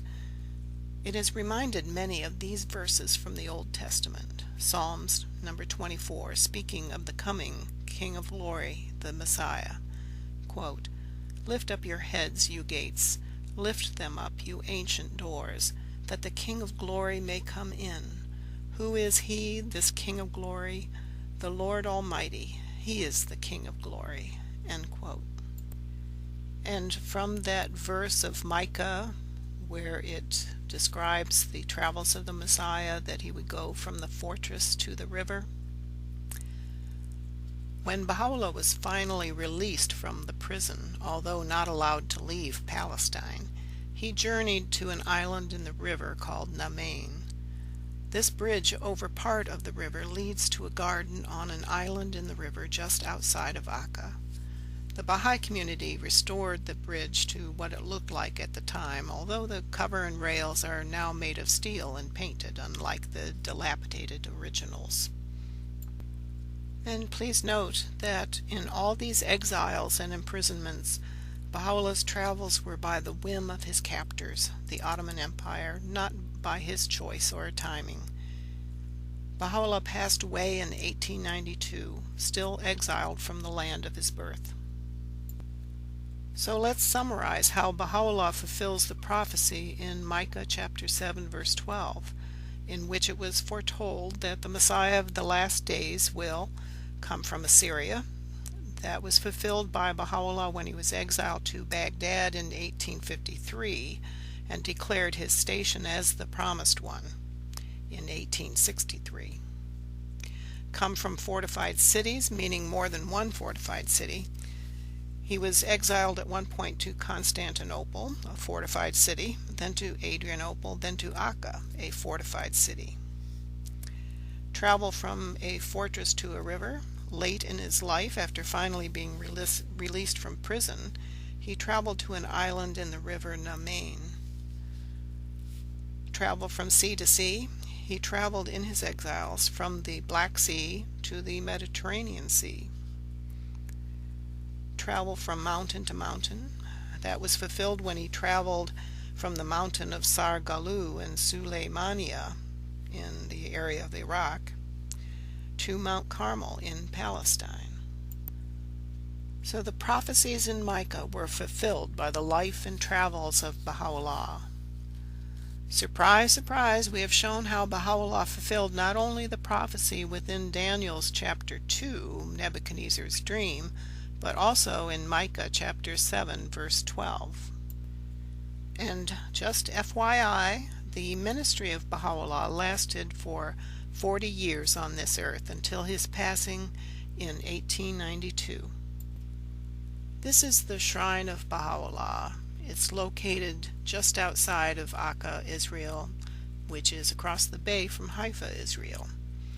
Now on the left here is the approach into the entrance of his sanctuary. And on the right is a picture of the beautiful landscaping around his sanctuary. You may be wondering, what about God's promised kingdom on earth as it is in heaven? That is what Nebuchadnezzar's dream was all about, telling us when the fourth empire ends, the beginnings of God's kingdom on earth would appear. A reminder here that Daniel stated in chapter 2, verse 44 that, quote, "In the time of those kings, the God of heaven will set up a kingdom that will never be destroyed," end quote. This means that in the time of those kings of that last two-footed iron and clay kingdom, that God would set up his kingdom. God would lay the foundations for it by sending his manifestations, the Bab and Baha'u'llah, to bring their revelations, that is, their spiritual guidance, teachings, writings, and their faith community, the Baha'i faith. The prophecy of the coming kingdom mentioned in Daniel chapter 2 intersects with the prophecy in the book of Revelation, chapter 21, verse 1, quoted here about the holy city, the New Jerusalem, coming down out of heaven from God. Note that this holy city coming down out of heaven is not a literal city of brick and mortar, but rather this city is the new revelation from God, that the Lamb and the one who sits on the throne described in the book of Revelation, what they bring to humankind. The meaning of a new heaven and a new earth means that a new era would begin on earth, brought by the Messiah through his heavenly teachings. The new teaching appropriate for these times and the next 1,000 years or so would lay the foundation for the reconstruction of our societies, meaning the new earth, based on justice and love. Note that there are a lot of intersections of the prophecies in the book of Daniel with those in the book of Revelation. The tablets to the kings and rulers were Baha'u'llah's offer of world peace to humanity by telling these rulers what they needed to do to achieve peace in the world. But they refused it by ignoring his tablets. This is an excerpt of what Baha'u'llah wrote after it was apparent that the kings and rulers ignored his directives in those tablets on how to treat their own people and how to establish peace between the nations. Quote, "Now that ye have refused the most great peace, hold ye fast unto this, the lesser peace, that haply ye may in some degree better your own condition and that of your dependents. O rulers of the earth, be reconciled among yourselves, that ye may need no more armaments, save in a measure to safeguard your territories and dominions.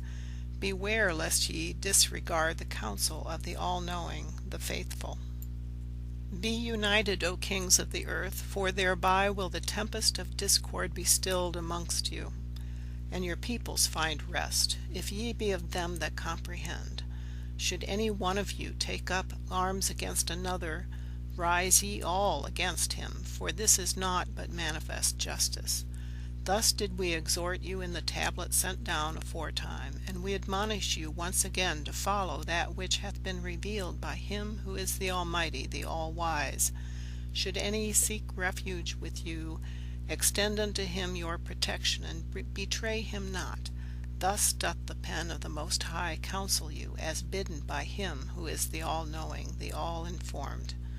And that was written by Baha'u'llah, and it's in his book, The Summons of the Lord of Hosts. I realize this video is really long, and for those of you who have made it this far, I thought you dedicated souls might be interested in Baha'u'llah's plan for world peace in a nutshell. So, first will come the lesser peace. The lesser peace will be achieved through political, not religious means, meaning the Messiah will not make it magically appear, nor will the Baha'i community be directly involved.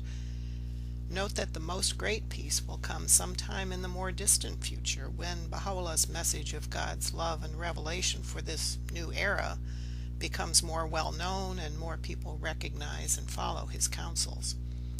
The most great peace is when the hearts of a major portion of humanity are changed by this, and they no longer are bent towards greed, war, and power seeking.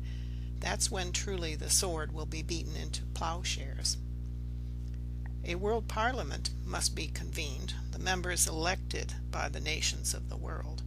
Note the formation of the United Nations is a step in that direction, but the UN does not meet all of Baha'u'llah's requirements for the lesser peace and even the most great peace. Currently, members of the UN include countries that are dictatorships, wherein the people do not select the representatives to the UN. We will see more countries become representative democracies, believe it or not, even though many will remain monarchies, similar to the monarchy of Britain. The Security Council of the UN currently makes all the major decisions. That would have to change to allow all nations to have a role in decisions affecting war and peace. Also, to meet all Baha'u'llah's requirements, the UN needs to add more participations from all nations of Earth. Part of this world peace plan would have to include an international agreement that when a rogue nation attacks another nation, that all the nations of the earth must join together and defeat the rogue nation. Note that this defeat of that rogue nation could be by first enforcing sanctions against that nation, with the use of military intervention if the sanctions do not work. Sanctions could be tried first rather than simply always using military force.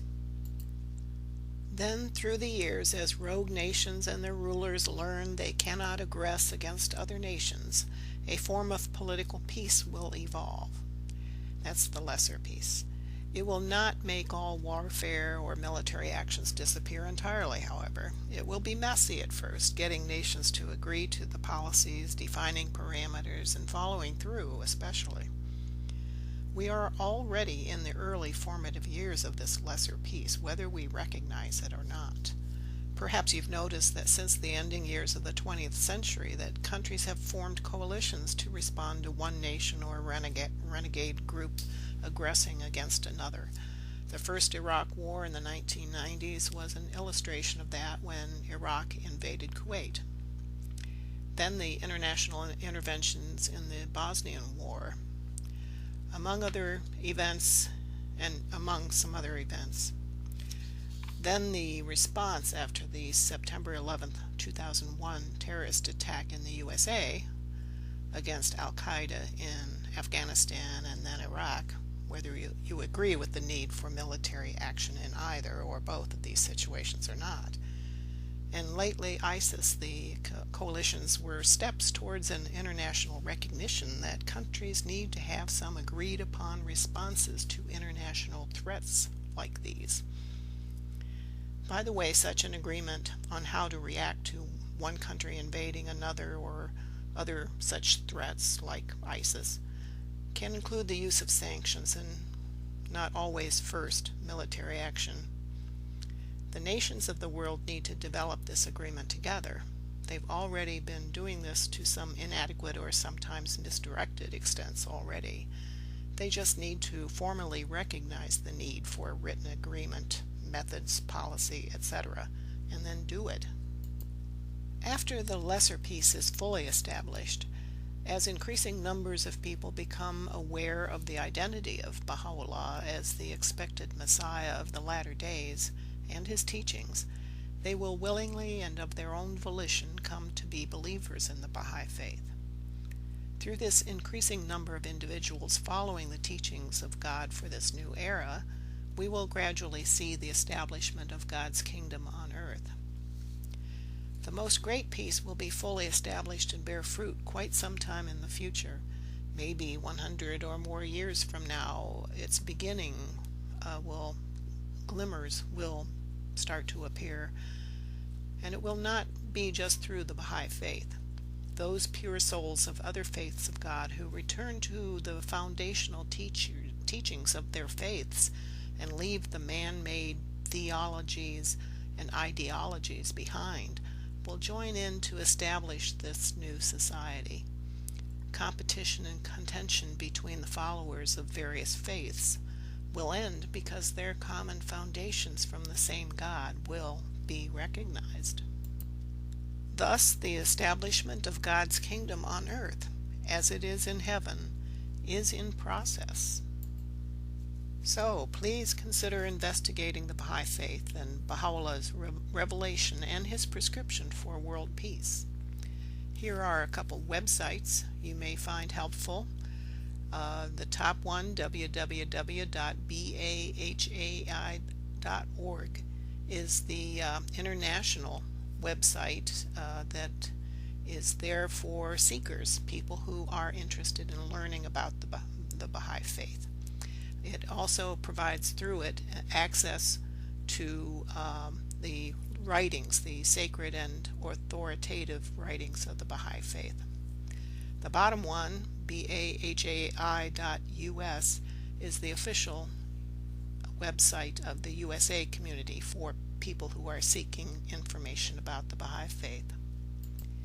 A reminder here to watch the next video in this series on the book of Daniel. The next one is part 2 that covers chapter 4, the dream of the great tree. To access part 2 of this series, go to YouTube and then get to my channel, which is named Integral Destiny 9 that you see there. And don't forget the number 9 at the end. And look for the title, Book of Daniel, Part 2.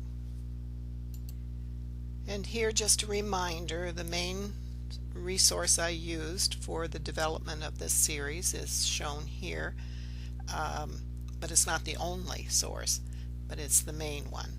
And it's a publication called I, Daniel by Mr. Robert Riggs, and you can find it online there for free. It's in 2 parts. Just freeze the frame here, the video, and write down the website, and you can read it for yourself if you'd like. This 30-minute video titled The Prisoner of Akka is a very informative story of Baha'u'llah, the Messiah of the latter days. The video is professionally made and narrated. Pause this video to write down the web address. Note that the address starts with https : and not just http : And of course I used the Bible itself. That kind of went without saying here, but I just realized I left it out in my review. And also the authoritative texts of the Baha'i faith. Those are the writings by the Bab, Baha'u'llah, and other entities called Abdul Baha and Shoghi Effendi. and they can be accessed through that website you see there that you saw before. And a few things I think it's important to note, especially that this video is an amateur production by this singular person, me. It is not an official production for the Baha'i Faith. Please contact me at the email address there if you have any questions, and by all means, thanks for watching.